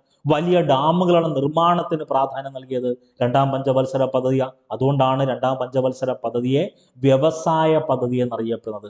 ഒന്നാം പദ്ധതിയെ കാർഷിക പദ്ധതി എന്നറിയപ്പെടുന്നത്. ഓക്കെ, ഇനി ഏറ്റവും പ്രധാനപ്പെട്ട വസ്തുതയുണ്ട്, എട്ടാം പഞ്ചവത്സര പദ്ധതിയുണ്ട്. എട്ടാം പഞ്ചവത്സര പദ്ധതിയുടെ പ്രധാനപ്പെട്ട ലക്ഷ്യം എന്ന് പറഞ്ഞാൽ മാനവശേഷി വികസനമാണ്. അതൊന്ന് നോട്ട് ചെയ്തേക്കണം. ഇതെല്ലാം SCRTയിലുള്ള കണ്ടന്റ് മാത്രമേ പറയുന്നുള്ളൂ. ഇനി ഈ പറഞ്ഞ രണ്ടാം പഞ്ചവത്സര പദ്ധതി ഉണ്ടല്ലോ, കാർഷിക മേഖലയുടെ സമഗ്ര മാറ്റം ഒന്നാം പഞ്ചവത്സര പദ്ധതി, വ്യവസായ മേഖലയുടെ സമഗ്ര മാറ്റം രണ്ടാം പഞ്ചവത്സര പദ്ധതി. എങ്കിൽ രണ്ടാം പഞ്ചവത്സര പദ്ധതിയുടെ മോഡലിനെ അറിയപ്പെടുന്ന പേരാണ് മഹലനോബിസ് മോഡൽ. മഹലനോബിസ് മോഡൽ എന്നറിയപ്പെടുന്നത് രണ്ടാം പഞ്ചവത്സര പദ്ധതിയാണ്. ഇത് ഞാൻ നേരത്തെ ഒരു കാര്യം പറഞ്ഞായിരുന്നു, 1966 മുതൽ 69 വരെയുള്ള കാലഘട്ടത്തെ അറിയപ്പെടുന്ന പേര് പ്ലാൻ ഹോളിഡേ എന്നറിയപ്പെടുന്നത് 1966 മുതൽ 69 വരെ. 1978 മുതൽ 80 വരെ നിങ്ങൾ തന്നെ പറ, 1978 മുതൽ 80 വരെ റോളിംഗ് പ്ലാൻ നടപ്പിലാക്കുന്നു. ഓക്കെ ആണോ? ഇനി ഈ റോളിംഗ് പ്ലാൻ നടപ്പിലാക്കുന്നതിന്റെ ഏറ്റവും പ്രധാനപ്പെട്ട ഒരു ബേസ് ഫാക്ട് ഉണ്ട്.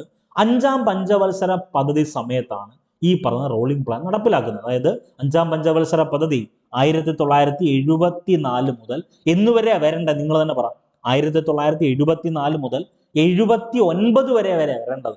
പക്ഷേ 79 കാലാവധി പൂർത്തിയാകുന്നതിന് മുമ്പേ ആ പഞ്ചവത്സര പദ്ധതി അങ്ങ് ക്യാൻസൽ ചെയ്യും. ഏത് മൊത്തമല്ല, ഈ വർഷത്തിന് മുമ്പേ, ഒരു വർഷം മുമ്പേ ക്യാൻസൽ ചെയ്യും. അങ്ങനെയാണ് 1978-80 എന്ത് വരുന്നത്, റോളിംഗ് പ്ലാൻ നടപ്പിലാക്കുന്നത്. ഈ അഞ്ചാം പഞ്ചവത്സര പദ്ധതിയില ഗരീബി ഹടാവോ എന്ന മുദ്രാവാക്യം മുഴക്കുന്നത്, ദാരിദ്ര്യം അകറ്റൂ ഇന്ദിരാഗാന്ധി ഗരീബി ഹടാവോ എന്ന മുദ്രാവാക്യം മുഴക്കുന്നത് അഞ്ചാം പഞ്ചവത്സര പദ്ധതിയിലാണ്. ഇന്ത്യൻ നാഷണൽ ഹൈവേ സംവിധാനം ആരംഭിക്കുന്നത് അഞ്ചാം പഞ്ചവത്സര പദ്ധതിയിലാണ്. ഈ പറയുന്ന അഞ്ചാം പഞ്ചവത്സര പദ്ധതിയിലാണ് 20 പരിപാടി 20 പോയിന്റ് പ്രോഗ്രാം ഇന്ദിരാഗാന്ധി നടപ്പിലാക്കുന്നത് 1975. ഈ 1975 ICDS ഏറ്റവും പ്രധാനപ്പെട്ട പദ്ധതി കുഞ്ഞുങ്ങൾക്കും അമ്മമാർക്കും, അതായത് ഏറ്റവും പ്രധാനപ്പെട്ട വസ്തുതയാണ് ICDS integrated child development scheme എന്നറിയപ്പെടുന്ന ICDS പദ്ധതി ഉൾപ്പെടെ നടപ്പിലാക്കുന്നത് ഈ 20 പോയിന്റ് പ്രോഗ്രാമിലാണ്. ഈ ICDS പദ്ധതി കേരളത്തിൽ ആദ്യമായി നിലവിൽ വന്നത് മലപ്പുറം ജില്ലയിലെ വേങ്ങറ എന്നറിയപ്പെടുന്ന സ്ഥലത്താണ്. വേങ്ങറ എന്നറിയപ്പെടുന്ന കൊല്ലം ജില്ലയിലുണ്ട്. കരുനാഗപ്പള്ളിക്ക് അടുത്തൊരു സ്ഥലമുണ്ട് വേങ്ങറ, അത് വേങ്ങറ, ഇത് വേങ്ങര, മലപ്പുറം ജില്ലയിലെ വേങ്ങര എന്നറിയപ്പെടുന്ന സ്ഥലത്താണ് ICDS പദ്ധതി ഇംപ്ലിമെന്റ് ചെയ്തത്. അതൊക്കെ ഇമ്പോർട്ടൻ്റ് ആണ്. ഇനി നമ്മൾ ഈ പറഞ്ഞ റോളിംഗ് പ്ലാൻ എന്നറിയപ്പെടുന്ന കൺസെപ്റ്റ് ലോകത്തിൽ ആദ്യമായി ഒരു പുസ്തകത്തിലാണ് എഴുതുന്നത്. ഏഷ്യൻ ഡ്രാമ എന്ന പുസ്തകത്തിലാണ് ഈ റോളിംഗ് പ്ലാൻ എന്ന ആശയം ആദ്യമായി എഴുതപ്പെടുന്നത്. ഈ ഏഷ്യൻ ഡ്രാമ എന്ന ഗ്രന്ഥത്തിന്റെ രചയിതാവാരം ചോദിച്ചാൽ അത് ഗുർനാൽ മിർദൽ എന്നറിയപ്പെടുന്ന വ്യക്തിയാണ്. അതൊന്ന് നോട്ട് ചെയ്തേക്കണം. ഇനി നമുക്ക് പറയാൻ പോകുന്ന ഏഴാം പഞ്ചവത്സര പദ്ധതി, മൊത്തം A to Z കാര്യങ്ങളല്ല പറയുന്നത്, SCRTയിൽ എന്തൊക്കെ കൊടുത്തിട്ടുണ്ടോ അതെല്ലാം പറഞ്ഞു തരുക. സാമ്പത്തിക വളർച്ചയിൽ മനുഷ്യ മൂലധനത്തിന്റെ പങ്ക് തിരിച്ചറിഞ്ഞ പഞ്ചവത്സര പദ്ധതി ഏതെന്ന് ചോദിച്ചാൽ അത് ഏഴാം പഞ്ചവത്സര പദ്ധതിയാണ്. അതൊന്ന് നോട്ട് ചെയ്തേക്കണം. ഇൻക്ലൂസീവ് ഗ്രോത്ത് എന്ന ആശയം ലക്ഷ്യമാക്കിയ പദ്ധതി ഏതെന്ന് ചോദിച്ചാൽ അത് 11ാം പഞ്ചവത്സര പദ്ധതിയാണ്. ഈ 11ാം പഞ്ചവത്സര പദ്ധതിയിലാണ് ഭക്ഷ്യവസ്തുക്കളുടെ സുസ്ഥിരത ലക്ഷ്യമാക്കുന്നത്. ഉഴപ്പിച്ച് കളയും നമ്മളെ. ഒന്നാം പഞ്ചവത്സര പദ്ധതി കൃഷിക്ക് പ്രാധാന്യം, 2 വ്യവസായത്തിന് പ്രാധാന്യം, 3 ഭക്ഷ്യവസ്തുക്കളുടെ സ്വയം പര്യാപ്തത. വീണ്ടും ആവർത്തിക്കുന്നു, 3ാം പഞ്ചവത്സര പദ്ധതി ഭക്ഷ്യവസ്തുക്കളുടെ സ്വയം പര്യാപ്തതയാണെങ്കിൽ 11ാം പഞ്ചവത്സര പദ്ധതി ഭക്ഷ്യവസ്തുക്കളുടെ സുസ്ഥിരതയാണ്. ഇനി 11ാം പഞ്ചവത്സര പദ്ധതിയെ ഇന്ത്യയുടെ വിദ്യാഭ്യാസ പദ്ധതി എന്ന് വിശേഷിപ്പിച്ചത് മൻമോഹൻ സിംഗ്. അങ്ങനെ ഇന്ത്യയുടെ വിദ്യാഭ്യാസ പദ്ധതി എന്ന് മൻമോഹൻ സിംഗ് വിശേഷിപ്പിച്ച പദ്ധതി ഏതാണ്? 11ാം പഞ്ചവത്സര പദ്ധതി. ഇനി ഞാൻ ഒരു കാര്യം ഇങ്ങോട്ട് ചോദിച്ചോട്ടെ, 12ാം പഞ്ചവത്സര പദ്ധതി എന്ന് മുതൽ എന്ന് വരെയാ? 2012 മുതൽ 2017 വരെയാ 12ാം പഞ്ചവത്സര പദ്ധതി. അപ്പൊ 2017 വരെ എത്ര പഞ്ചവത്സര പദ്ധതികൾ ഇന്ത്യയിൽ നടപ്പിലാക്കിയിട്ടുണ്ട്? 12 പഞ്ചവത്സര പദ്ധതികൾ നടപ്പിലാക്കിയിട്ടുണ്ട്. അതൊന്ന് നോട്ട് ചെയ്തേക്കണം. ഇനി ഈ പറയുന്ന 12ാം പഞ്ചവത്സര പദ്ധതിയുടെ പ്രധാനപ്പെട്ട ലക്ഷ്യം എന്ന് പറഞ്ഞാൽ ഒന്ന് സുസ്ഥിര വികസനം. നമുക്ക് എല്ലാവർക്കും അറിയാവുന്നതാണ് 12ാം പഞ്ചവത്സര പദ്ധതിയുടെ പ്രധാനപ്പെട്ട ലക്ഷ്യം സുസ്ഥിര വികസനമാണ്. അതുമാത്രമല്ല മുഴുവൻ ഗ്രാമങ്ങളെയും വൈദ്യുതീകരിക്കുക പ്രധാനപ്പെട്ട ലക്ഷ്യമാണ്. വിദ്യാലയങ്ങളിൽ ലിംഗ അസമത്വം കുറയ്ക്കുക.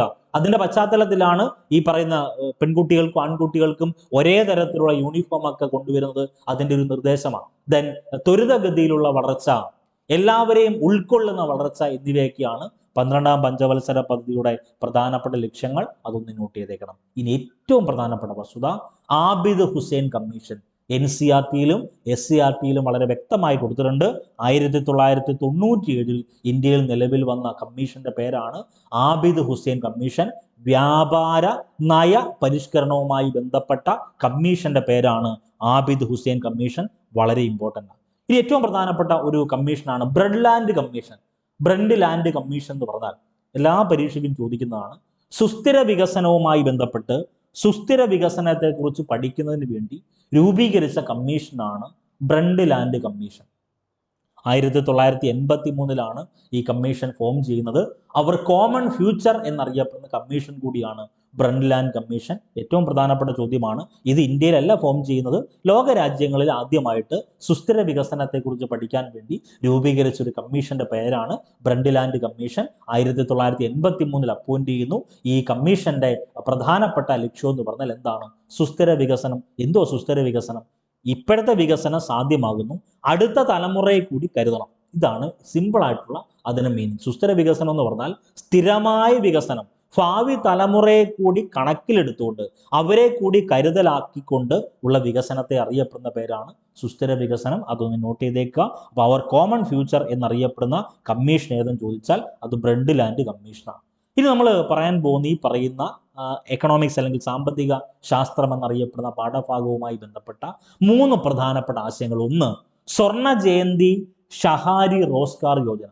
വേറെ ഒന്നുമില്ല, നഗരപ്രദേശങ്ങളിലെ തൊഴിൽ രഹിതർക്ക്, ഇന്ത്യ എന്ന മഹാരാജ്യത്തെ നഗരങ്ങളിലെ തൊഴിൽ രഹിതർക്ക് പ്രയോജനം ലഭ്യമാക്കാൻ വേണ്ടി ആരംഭിച്ച പദ്ധതിയാണ് സ്വർണ ജയന്തി ഷഹാരി റോസ്ഗാർ യോജന. അതിൻ്റെ പ്രധാനപ്പെട്ട ലക്ഷ്യം എന്ന് പറഞ്ഞാൽ സ്വയം തൊഴിൽ പ്രോത്സാഹിപ്പിക്കുക. 1997 ഡിസംബർ 1 ഈ പദ്ധതി നിലവിൽ വരുന്നത്. ഇനി മറ്റൊരു പ്രധാനപ്പെട്ട ഒരു പദ്ധതിയാണ് അന്ത്യോദയ അന്ന യോജന. 2000 ഡിസംബർ 25 അന്ത്യത്തിലാവുന്നത്, ഡിസംബറിലാവുന്നത്. 2000 ഡിസംബർ 25 അതായത് ദാരിദ്ര്യരേഖ താഴെയുള്ള BPL വിഭാഗത്തിലുള്ള ആളുകൾക്ക്, ഏറ്റവും പ്രയാസപ്പെടുന്ന കുടുംബങ്ങൾക്ക് പ്രയോജനം ലഭിക്കുന്ന ഭക്ഷ്യസുരക്ഷാ പദ്ധതിയുടെ പേരാണ് അന്ത്യോദയ അന്ന യോജന. അടുത്തത് നീതി ആയോഗ്. ഇമ്പോർട്ടൻറ്റ് ചോദ്യം. National institution for transforming India. National institution for transforming India നിലവിൽ വരുന്നത് 2015 ജനുവരി 1 ആസൂത്രണ കമ്മീഷന് വേണ്ടി, അതായത് ആ പ്ലാനിംഗ് കമ്മീഷന് പകരം നിലവിൽ വന്ന ഭരണ സംവിധാനത്തിന്റെ പേരാണ് നീതി ആയോഗ്. നീതി ആയോഗിന്റെ ആസ്ഥാനം എന്നറിയപ്പെടുന്നത് ന്യൂഡൽഹിയാണ്. ഇന്ത്യയുടെ തിങ്ക് ടാങ്ക് എന്നറിയപ്പെടുന്നത് നീതി ആയോഗാണ്. നീതി ആയോഗിന്റെ പൂർണ്ണരൂപം ഇമ്പോർട്ടൻ്റ് ആണ്, national institution for transforming India. ഇനി ഈ പറഞ്ഞ നീതി ആയോഗിനെ കണക്ട് ചെയ്യുമ്പോൾ പ്രധാനപ്പെട്ട 3 വ്യക്തിത്വങ്ങളെ ഒന്ന് നോട്ട് ചെയ്തേക്കണം. നീതി ആയോഗിന്റെ ആദ്യ അധ്യക്ഷൻ നരേന്ദ്രമോദി. ഇന്ത്യയുടെ ഈ നിലവിലെ പ്രധാനമന്ത്രി നരേന്ദ്രമോദിയാണല്ലോ. നരേന്ദ്രമോദിക്ക് 2 പുസ്തകങ്ങളുണ്ട് പ്രധാനമായിട്ട്. എക്സാം വാരിയേഴ്സ് എന്ന പുസ്തകം എഴുതിയത് നരേന്ദ്രമോദിയാണ്. ലെറ്റേഴ്സ് മദർ എന്ന പുസ്തകം എഴുതിയത് നരേന്ദ്രമോദിയാണ്. അപ്പം എക്സാം വാരിയേഴ്സ്, ലെറ്റേഴ്സ് മദർ എന്നീ 2 പുസ്തകങ്ങൾ ആരുടേതാണ്? നരേന്ദ്രമോദിയാണ്. അപ്പം നീതി ആയോഗിന്റെ ആദ്യത്തെ അധ്യക്ഷൻ നരേന്ദ്രമോദി. നീതി ആയോഗിന്റെ ആദ്യ ഉപാധ്യക്ഷൻ ആരെന്ന് ചോദിച്ചാൽ അത് അരവിന്ദ് പനഗരിയ. നീതി ആയോഗിന്റെ ആദ്യത്തെ CEO ചീഫ് എക്സിക്യൂട്ടീവ് ഓഫീസർ എന്നറിയപ്പെടുന്നത് സിന്ധു ശ്രീ കുളറ. അപ്പൊ ആദ്യ അധ്യക്ഷനെ കിട്ടി നരേന്ദ്രമോദി, ആദ്യ ഉപാധ്യക്ഷനെ കിട്ടി അരവിന്ദ് പനഗരിയ, ആദ്യ CEO കിട്ടി സിന്ധു ശ്രീ കുളർ. ഇനി ഈ പറയുന്ന നീതി ആയോഗിന് ധാരാളം ലക്ഷ്യങ്ങളുണ്ട്. നീതി ആയോഗിന്റെ പ്രധാനപ്പെട്ട ലക്ഷ്യം എന്ന് പറഞ്ഞാൽ, ഒന്ന്, ഗ്രാമീണ തലം മുതൽ വിശ്വാസയോഗ്യമായ പദ്ധതികൾ രൂപീകരിക്കുന്നതിനുള്ള സംവിധാനം വികസിപ്പിക്കുക പ്രധാനപ്പെട്ട ലക്ഷ്യമാണ്. സംസ്ഥാനങ്ങളുമായിട്ടുള്ള ഘടനാപരമായ പിന്തുണ സംവിധാനങ്ങളിലൂടെ സഹകരണ ഫെഡറലിസം ഏറ്റവും ഇമ്പോർട്ടൻ്റ് ചോദ്യമാണ്. നീതി ആയോഗിന്റെ പ്രധാനപ്പെട്ട ലക്ഷ്യങ്ങളിൽ ഒന്നാണ് സഹകരണ ഫെഡറലിസം വളർത്തിയെടുക്കുക. വ്യവസായ സേവന മേഖലകളിൽ സർക്കാർ പങ്കാളിത്തം കുറയ്ക്കുക. സർക്കാർ പങ്കാളിത്തം ഈ പറഞ്ഞ വ്യവസായ സേവന മേഖല കുറയ്ക്കുക എന്ന് പറഞ്ഞാൽ അവിടെ ആർക്ക് പ്രാധാന്യം കൊടുക്കുക? സ്വകാര്യ മേഖലയ്ക്ക് പ്രാധാന്യം കൊടുക്കുക. ദെൻ സമ്പദ് വ്യവസ്ഥയുടെ ഉൽപാദനക്ഷമത വർദ്ധിപ്പിക്കുക.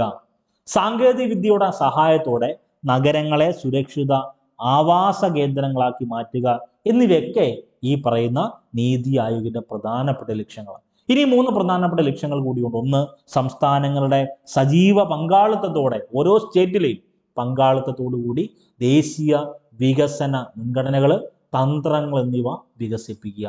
സംസ്ഥാനങ്ങളുമായിട്ട് ഘടനാപരമായിട്ടുള്ള പിന്തുണ സംവിധാനങ്ങളിലൂടെ സഹകരണ ഫെഡറലിസം വളർത്തിയെടുക്കുക. സാമ്പത്തിക പുരോഗതിയിൽ നിന്ന് വേണ്ടത്ര പ്രയോജനം ലഭിക്കാത്ത സമൂഹത്തിലെ വിഭാഗങ്ങളുണ്ട്, ട്രാൻസ്ജെൻഡേഴ്സ്. നമ്മൾ അരികുവൽക്കരണം എന്നറിയപ്പെടുന്ന ചാപ്റ്റർ ഉണ്ട് SCERT-യിൽ നമുക്ക് പഠിക്കാനുണ്ട്. അപ്പോൾ ആ ഒരു മേഖലയുമായി ബന്ധപ്പെട്ട് ഓരോ ഈ പറഞ്ഞ സമൂഹത്തിലെ അധികമായിട്ട് സാമ്പത്തിക പുരോഗതിയിൽ നിന്ന് വേണ്ടത്ര പ്രയോജനം ലഭിക്കാത്ത സമൂഹത്തിലെ ഓരോ വിഭാഗങ്ങൾക്കും പ്രത്യേക ശ്രദ്ധ നൽകുക എന്നിവയൊക്കെയാണ് ഈ നീതി ആയോഗിന്റെ പ്രധാനപ്പെട്ട ലക്ഷ്യമായി പറയപ്പെടുന്നത്. വളരെ ഇമ്പോർട്ടൻ്റ് ആണ്.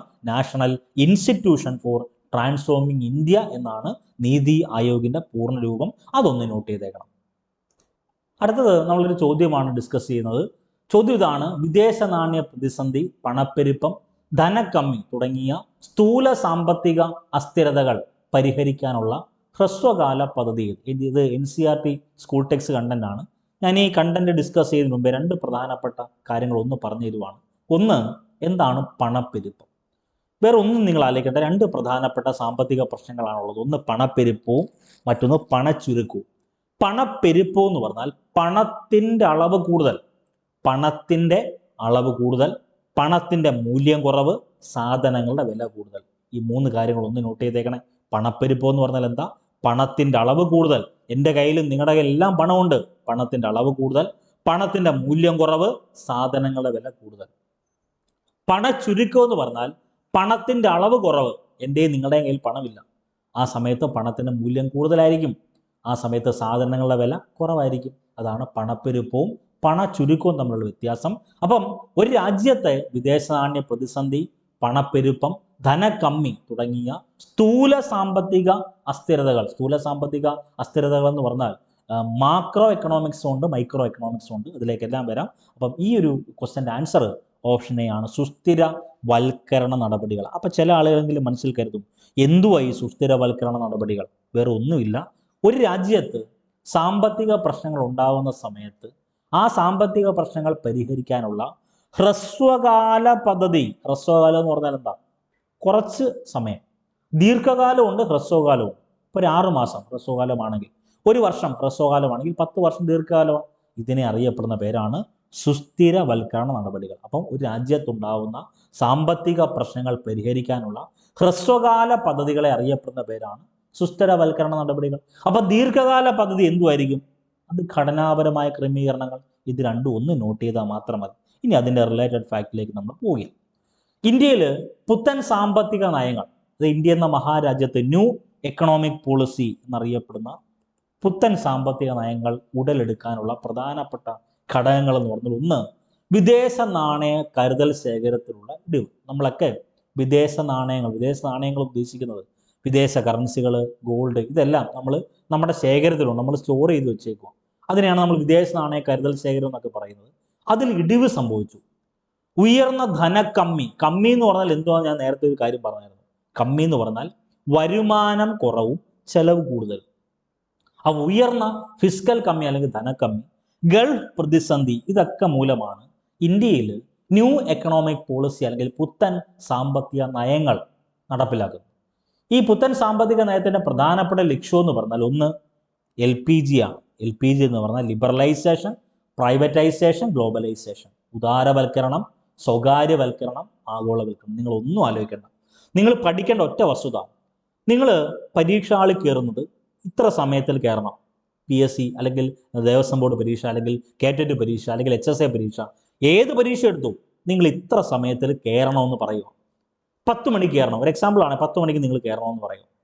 നിങ്ങൾ 10 മണിക്ക് ചെന്നില്ലെങ്കിൽ ഒരു ലിബറൽ അല്ലെങ്കിൽ ഒരു തരത്തിലുള്ള ദാക്ഷിണ്യമില്ല, നിങ്ങൾ എഴുതത്തില്ല. പക്ഷേ മത്സര പരീക്ഷ കണ്ടക്ട് ചെയ്യുന്ന സമയത്ത് പറയുക 10 മണി എന്നാണ് ടൈം, 10:30 ആയാലും വരാം, വന്ന് എഴുതിയിട്ട് പോകാം. അങ്ങനെ വരത്തില്ല, ഞാൻ പറഞ്ഞതേ ഉള്ളൂ. ഈ സാഹചര്യത്തെ അറിയപ്പെടുന്ന പേരാണ് ലിബറൽ. ഒരു ക്ലാസ് തുടങ്ങുന്നത് 10 മണിക്കാണ്. നിങ്ങൾ 9:45 ആയപ്പം ക്ലാസ്സിൽ അറ്റൻഡ് ചെയ്തു. 10 മണിക്ക് ശേഷം വരുന്നവരെ ക്ലാസ്സിന് പുറത്ത് നിർത്തിയേക്കുക, അധ്യാപകൻ കയറ്റുന്നേ ഇല്ല എങ്കിൽ അത് ലിബറലൈസേഷൻ ആണോ? അല്ല. അപ്പം ഉള്ള നിയമങ്ങളെ ലിബറൽ ആക്കുന്നതാണ് ഉദാരവൽക്കരണം. ഇതാണ് സിമ്പിൾ മീനിങ്. ഇപ്പോൾ ഉദാരവൽക്കരണം എന്താണ്, സ്വകാര്യവൽക്കരണം എന്താണ്, ആഗോളവൽക്കരണം എന്താണെന്നൊക്കെ ഞാൻ പറഞ്ഞുതരാം. അപ്പം ആദ്യം ഇതൊന്ന് മനസ്സിലാക്കി ഉള്ള നിയമങ്ങളെ എന്ത് ചെയ്യുന്നു, ലിബറൽ ആക്കുന്നത് ഉദാരവൽക്കരണം. ലോകത്തെ മുഴുവൻ ഒറ്റ മാർക്കറ്റായി കൺസിഡർ ചെയ്യുവാണെങ്കിൽ അതിനെയാണ് ആഗോളവൽക്കരണം എന്നറിയപ്പെടുന്നത്. അപ്പോൾ ഈ പറഞ്ഞ ഉദാരവൽക്കരണം, സ്വകാര്യവൽക്കരണം, ആഗോളവൽക്കരണം എന്നറിയപ്പെടുന്ന 3 ആശയങ്ങൾ ഈ പുത്തൻ സാമ്പത്തിക നയത്തിന്റെ പ്രധാനപ്പെട്ട ലക്ഷ്യങ്ങളാണ്. ഇന്ത്യയിൽ 1991 മുതൽ പുത്തൻ സാമ്പത്തിക നയം നടപ്പിലാക്കി. ആ സമയത്ത് ഇന്ത്യയുടെ പ്രധാനമന്ത്രി PV നരസിംഹറാവു. ഈ PV നരസിംഹറാവുവിൻ്റെ ആത്മകഥയുടെ പേരാണ് ദി ഇൻസൈഡർ. ഒന്ന് നോട്ട് ചെയ്തേക്കണം, ഇൻസൈഡർ. അപ്പോൾ പുത്തൻ സാമ്പത്തിക പരിഷ്കാരങ്ങളുടെ പിതാവ് എന്നറിയപ്പെടുന്നത് PV നരസിംഹറാവു. ആ സമയത്ത് കേന്ദ്ര ധനകാര്യ വകുപ്പ് മന്ത്രി മൻമോഹൻ സിംഗ്, അദ്ദേഹത്തിന്റെ വിയോഗം വളരെ ഇമ്പോർട്ടൻ്റ് ആണ്. അപ്പോൾ ആ സമയത്ത് കേന്ദ്ര ധനകാര്യ വകുപ്പ് മന്ത്രി മൻമോഹൻ സിംഗ് ആണ്. അതൊക്കെ ഒന്ന് നോട്ട് ചെയ്തേക്കണം.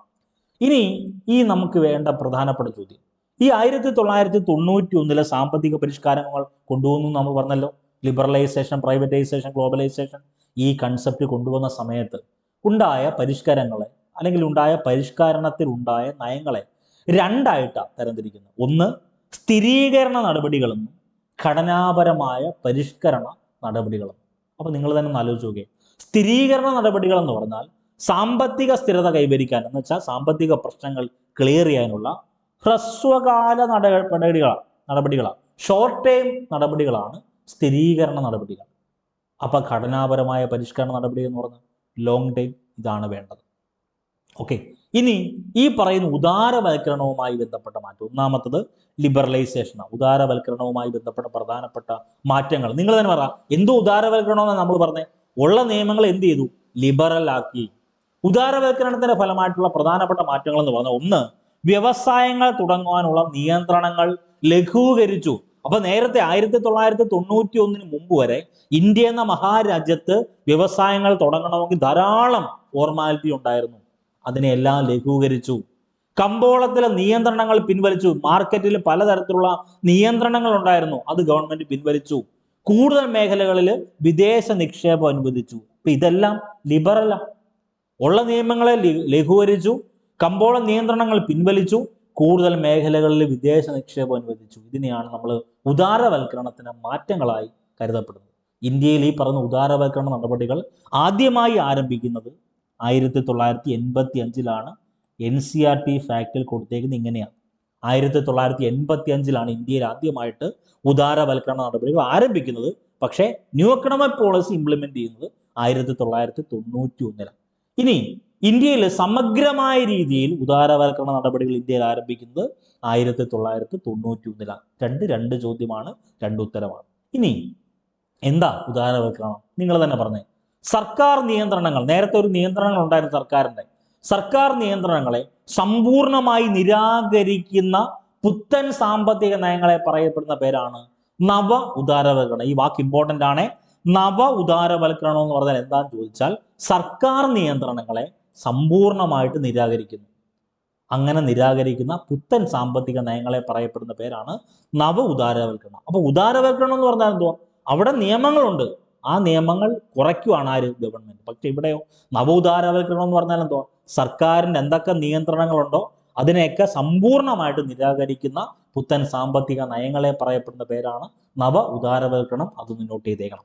ഇനി 1991 സാമ്പത്തിക പരിഷ്കരണത്തിൽ പ്രധാനപ്പെട്ട കാര്യങ്ങൾ എന്ന് പറഞ്ഞാൽ, ഒന്ന്, വിദേശ നിക്ഷേപ സ്ഥാപനങ്ങൾക്ക് ഇന്ത്യൻ ധനകാര്യ വിപണിയിൽ നിക്ഷേപം നടത്താൻ അനുമതി ലഭിച്ചു. അപ്പൊ ധനകാര്യ വിപണിയിൽ വിദേശ രാജ്യങ്ങളും നിക്ഷേപം വരുത്തി. 1991 മുമ്പ് അധികമില്ലായിരുന്നു. ഇറക്കുമതി നികുതിയിൽ കുറവ് വരുത്തി. നേരത്തെ ഇറക്കുമതി നികുതി കൂടുതലായിരുന്നു, കുറച്ചു. ഇറക്കുമതിക്കുള്ള ലൈസൻസിങ് നടപടിക്രമങ്ങൾ ഒഴിവാക്കി. ഇതെല്ലാം ഈ പറയുന്ന 1991 സാമ്പത്തിക പരിഷ്കരണത്തിലുള്ളതാണ്. അങ്ങനെ ഉദാരവൽക്കരണ നയങ്ങളിലൂടെ അനുമതി പത്ര സംവിധാനം ഒഴിവാക്കിയ വർഷം എന്ന് ചോദിച്ചാലും 1991. ഏറ്റവും പ്രധാനപ്പെട്ട ഫാക്റ്റാണ്. അപ്പം ന്യൂ എക്കണോമിക് പോളിസി എന്നറിയപ്പെടുന്ന LPG ഇംപ്ലിമെന്റ് ചെയ്ത് എങ്ങനെയാണ്, അതിൻ്റെ ആഫ്റ്റർ എഫക്റ്റ് എന്തൊക്കെയാണ്, നമ്മൾ ഡീറ്റെയിൽ ആയിട്ട് SCERT-യിലെയും NCERT-യിലെയും ഫാക്ട് പറഞ്ഞു.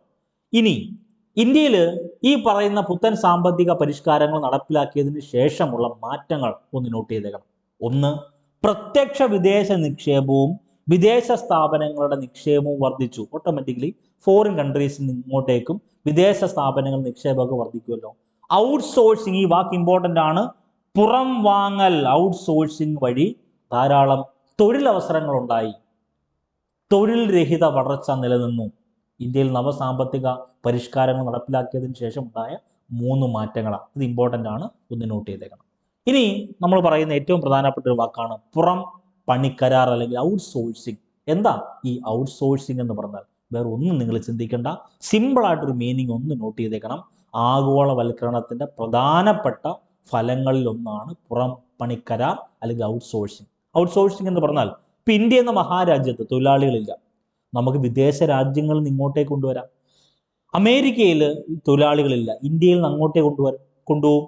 അമേരിക്കയിൽ ഈ പറയുന്ന യന്ത്ര സംവിധാനങ്ങളില്ല, ഇവിടുന്ന് അങ്ങോട്ടേക്ക് യന്ത്ര സംവിധാനങ്ങൾ കൊണ്ടുപോകാം. അപ്പം അങ്ങനെ ഒരു രാജ്യത്തിൽ നിന്ന് മറ്റൊരു രാജ്യത്തിലേക്ക് തൊഴിൽ ശക്തിയോ അസംസ്കൃത വസ്തുക്കളോ യന്ത്രോപകരണങ്ങളോ ഒക്കെ അങ്ങോട്ടും ഇങ്ങോട്ടും കൈമാറ്റം ചെയ്യുന്നതിനെ അറിയപ്പെടുന്ന പേരാണ് ഔട്ട്സോഴ്സിംഗ് എന്ന് പറയുന്നത്. അതൊന്ന് നോട്ട് ചെയ്തേക്കണം.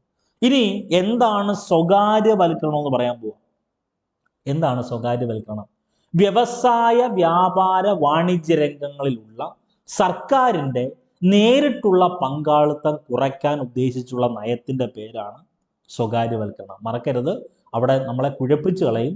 നിക്ഷേപ വിൽപ്പനയും സ്വകാര്യവൽക്കരണവും രണ്ടാണ്, ഒന്നല്ല. എന്താ നിക്ഷേപ വിൽപ്പന എന്ന് പറഞ്ഞാൽ പൊതുമേഖലാ സ്ഥാപനങ്ങളുടെ ഉടമസ്ഥത സ്വകാര്യ മേഖലയ്ക്ക് കൈമാറുന്നതിൻ്റെ ഭാഗമായിട്ട് അവയുടെ ഗവൺമെൻറ് ഓഹരികൾ സ്വകാര്യ മേഖലയ്ക്ക് വിൽക്കുന്ന നടപടിയാണ് നമ്മൾ നിക്ഷേപ വിൽപ്പന എന്നറിയപ്പെടുന്നത്. ഇതിങ്ങനെ തന്നെ ചോദിച്ചിട്ടുണ്ട്, ഡിസ്ഇൻവെസ്റ്റ്മെന്റ് അല്ലെങ്കിൽ നിക്ഷേപ വിൽപ്പന. പൊതുമേഖലാ സ്ഥാപനങ്ങളുടെ സ്വകാര്യവൽക്കരണവുമായി ബന്ധപ്പെട്ട് അവയുടെ ഓഹരി വിപണനവും അറിയപ്പെടുന്ന പേരാണ് നിക്ഷേപ വിൽപ്പന. വേറെ ഒന്നും നിങ്ങൾ ചിന്തിക്കേണ്ട. ഇപ്പൊ നമ്മൾ KSRTC എടുക്കുക. KSRTC സ്വകാര്യവൽക്കരിക്കുക എന്ന് പറഞ്ഞാൽ എന്താ? പൂർണ്ണമായും KSRTC ആർക്ക് കൊടുത്തു? സ്വകാര്യ വ്യക്തികൾക്ക് കൊടുത്തു. പക്ഷേ KSRTCയിൽ നിക്ഷേപ വിൽപ്പന വരുത്തുക എന്ന് പറഞ്ഞാൽ എന്തുവാണ്? KSRTCയുടെ ഉടമസ്ഥത സ്വകാര്യ മേഖലയിൽ കൈമാറുന്നതിൻ്റെ ഭാഗമായി അവയുടെ ഗവൺമെൻറ് ഓഹരികൾ ആർക്ക് കൊടുക്കുന്നു? സ്വകാര്യ മേഖലയ്ക്ക് വിൽക്കുന്ന നടപടി. ആ വിൽക്കുന്ന നടപടിക്രമത്തെ അറിയപ്പെടുന്ന പേരാണ് നിക്ഷേപ വിൽപ്പന. ഓക്കെ, വ്യവസായ വ്യാപാര വാണിജ്യ രംഗങ്ങളിലുള്ള സർക്കാരിന് നേരിട്ടുള്ള പങ്കാളിത്തം കുറയ്ക്കാൻ ഉദ്ദേശിച്ചുള്ള നയത്തിൻ്റെ പേരാണ് സ്വകാര്യവൽക്കരണം. സ്വകാര്യവൽക്കരണം എന്ന് പറഞ്ഞാൽ വേറെ ഒന്നുമില്ല, പൊതുമേഖലാ സ്ഥാപനങ്ങളുടെ ഒന്നുകിൽ ഉടമസ്ഥാവകാശം, അതുമല്ലെങ്കിൽ അതിന് നിർവഹണ ചുമതല ആർക്ക് കൊടുക്കുക? സ്വകാര്യ മേഖലയ്ക്ക് കൈമാറുന്നതിനെയാണ് സ്വകാര്യവൽക്കരണം എന്നറിയപ്പെടുന്നത്. മറക്കരുത്. ഓക്കെ, ഇനി നമ്മൾ പറയാൻ പോകുന്നത് ഈ പറഞ്ഞ പൊതുമേഖലാ സ്ഥാപനങ്ങളുടെ ഓഹരികളുണ്ടല്ലോ, ഈ ഓഹരികൾ ഭാഗികമായിട്ട് ആർക്ക് കൊടുക്കും? സ്വകാര്യ മേഖലയ്ക്ക് വിൽക്കുന്നതിനെയാണ് മൂലധന നിക്ഷേപ സ്വകാര്യവൽക്കരണം അല്ലെങ്കിൽ ഡിസ്ഇൻവെസ്റ്റ്മെന്റ് എന്ന് പറയുന്നത്. അതൊന്ന് നോട്ട് ചെയ്തേക്കണം. അപ്പൊ അത് സ്വകാര്യവൽക്കരണമാണോ? അല്ല, ഓഹരികൾ മാത്രം കൊടുക്കുക. പൊതുമേഖലാ സ്ഥാപനങ്ങളുടെ ഓഹരികൾ ഭാഗികമായിട്ട് പകുതി, ഭാഗികം എന്ന് പറഞ്ഞാൽ 100 ഷെയർ എടുക്കുകയാണെങ്കിൽ 51 ഗവൺമെന്റ് കയ്യിൽ ഹോൾഡ് ചെയ്യും, ബാക്കിയുള്ളത് ആർക്ക് കൊടുക്കും? സ്വകാര്യ മേഖലയ്ക്ക് വിൽക്കുന്നതിനെ അറിയപ്പെടുന്ന പേരാണ് ഡിസ്ഇൻവെസ്റ്റ്മെന്റ് അല്ലെങ്കിൽ മൂലധന നിക്ഷേപ സ്വകാര്യവൽക്കരണം എന്നറിയപ്പെടുന്നത്. ഇനി നമ്മളെ പ്രധാനപ്പെട്ട ഒരു ഫാക്റ്റാണ് NCERT സ്കൂൾ ടെക്സ്റ്റ് കൊടുത്തപ്പോണ്ട് ഈ പറഞ്ഞ പൊതുമേഖലാ സ്ഥാപനങ്ങളുടെ സ്വകാര്യവൽക്കരണവും അവയുടെ ഓഹരി വിപണനമൊക്കെ കൈകാര്യം ചെയ്യുന്നതിന് വേണ്ടി കേന്ദ്ര സർക്കാർ ഒരു സ്ഥാപനം ഇംപ്ലിമെന്റ് ചെയ്തിട്ടുണ്ട്. ആ സ്ഥാപനത്തിന്റെ പേര് DIPAM എന്നാണ്, department of investment and public asset management. അതൊന്ന് നോട്ട് ചെയ്തേക്കണം. ഇനി നമ്മൾ പറയാൻ പോകുന്ന ഒരു വാക്കാണ് ആഗോളവൽക്കരണം. ഞാൻ എന്തുവാ നേരത്തെ പറഞ്ഞത്? രാജ്യത്തെ മുഴുവൻ ഒരൊറ്റ മാർക്കറ്റായി കൺസിഡർ ചെയ്യുന്നതിനെ അറിയപ്പെടുന്ന പേരാണ് ആഗോളവൽക്കരണം. അതായത് വേറെ ഒന്നുമില്ല, മൂലധനം, ക്യാപിറ്റൽ, സാങ്കേതിക വിദ്യ, ടെക്നോളജി, പ്രോഡക്റ്റ്, ഉൽപ്പന്നങ്ങൾ ഇവയൊക്കെ ഒരു തരത്തിലുള്ള നിയന്ത്രണം ഇല്ലാതെ ഒരു രാജ്യത്ത് നിന്ന് മറ്റൊരു രാജ്യത്തേക്ക് വ്യാപിക്കുന്നതിനെ അറിയപ്പെടുന്ന പേരാ ആഗോളവൽക്കരണം, ഗ്ലോബലൈസേഷൻ എന്നറിയപ്പെടുന്നത്. ഗ്ലോബൽ വാർമിംഗ് ഉണ്ട്, അത് വേറെ, അത് ആഗോള താപനം, ഇത് ആഗോളവൽക്കരണം. അപ്പൊ ലോകം മുഴുവൻ ഒറ്റ മാർക്കറ്റായി കൺസിഡർ ചെയ്യുന്നതിനെ അറിയപ്പെടുന്ന പേരാണ് ആഗോളവൽക്കരണം. ആഗോളവൽക്കരണത്തിന്റെ പ്രധാനപ്പെട്ട അനന്തരഫലത്തിൽ ഏറ്റവും പ്രധാനപ്പെട്ട ഒരു ഫാക്റ്റാണ് പുറം പണി കരാർ അല്ലെങ്കിൽ ഔട്ട്സോഴ്സിങ്. അതൊന്ന് നോട്ട് ചെയ്തേക്കണം. ഇനി ഈ പറയുന്ന ആഗോളവൽക്കരണത്തെ ത്വരിതപ്പെടുത്തുന്ന, ഗ്ലോബലൈസേഷനെ ത്വരിതപ്പെടുന്ന പ്രധാനപ്പെട്ട സംഘടനയാണ് ലോക വ്യാപാര സംഘടന അല്ലെങ്കിൽ വേൾഡ് ട്രേഡ് ഓർഗനൈസേഷൻ. ഈ ലോക വ്യാപാര സംഘടന, അന്താരാഷ്ട്ര നാണയനിധി എന്നറിയപ്പെടുന്ന IMF വളരെ പ്രധാനപ്പെട്ടതാണ്. ലോക ബാങ്ക് എന്നറിയപ്പെടുന്ന IBRD ആണ് തേർഡ് വിൻഡോ എന്ന പേരിൽ അറിയപ്പെടുന്നത് കേട്ടോ. ലോക ബാങ്കിനെയാണ് തേർഡ് വിൻഡോ എന്നറിയപ്പെടുന്നത്. IBRD, ഇതൊക്കെ ഈ പറയുന്ന ആഗോളവൽക്കരണം ത്വരിതപ്പെടുത്തിയ സംഘടനകളാണ്. അതുകൂടി ഒന്ന് നോട്ട് ചെയ്തേക്കണം. ദെൻ ഇന്ത്യയിൽ ആസൂത്രണ കമ്മീഷൻ നിലവിൽ വന്ന വർഷം 1950 ആണെന്ന് നമ്മൾ പറഞ്ഞു. ദേശീയ ആസൂത്രണ കമ്മിറ്റി 1938 ഫോം ചെയ്തു. അധ്യക്ഷൻ ജവഹർലാൽ നെഹ്റു ആണ്. പിന്നീട് 1950 ദേശീയ ആസൂത്രണ കമ്മീഷൻ. നബാർഡ് സ്ഥാപിതമാകുന്ന 1982. ഇതൊക്കെ SCERT സ്കൂൾ ടെക്സ്റ്റിൽ ബോക്സിൽ കൊടുത്തേക്കുന്നതാണ്. അപ്പം നിങ്ങൾ എൻ്റെ പ്രിയപ്പെട്ട ഉദ്യോഗാർത്ഥികൾ, നിങ്ങൾ പഠിക്കുന്ന സമയത്ത് SCERT കൂടി വായിച്ചു പോവുകയാണെങ്കിൽ നിങ്ങൾ പഠിക്കേണ്ടത് SCERTയിലെ ബോക്സിൽ കൊടുത്തേക്കുന്ന പോയിന്റ്, ഇൻവെർട്ടർ കോമയിൽ കൊടുത്തേക്കുന്ന പോയിന്റ്, ഇമ്പോർട്ടൻ്റ് ആയിട്ട് ഏതെങ്കിലും വ്യക്തിയുടെയോ ഏതെങ്കിലും സ്ഥാപനത്തിൻ്റെയോ ഏതെങ്കിലും ആശയത്തിൻ്റെയൊക്കെ പടം സഹിതം കൊടുത്തിട്ടുണ്ടെങ്കിൽ ഉറപ്പായിട്ടും പരീക്ഷയ്ക്ക് ചോദിക്കും. അപ്പം നബാർഡ് നിലവിൽ വന്ന വർഷം 1982 national bank for agriculture and rural development എന്നാണ് നബാർഡിൻ്റെ പൂർണ്ണരൂപം. നീതി ആയോഗ് നിലവിൽ വന്ന് 2015.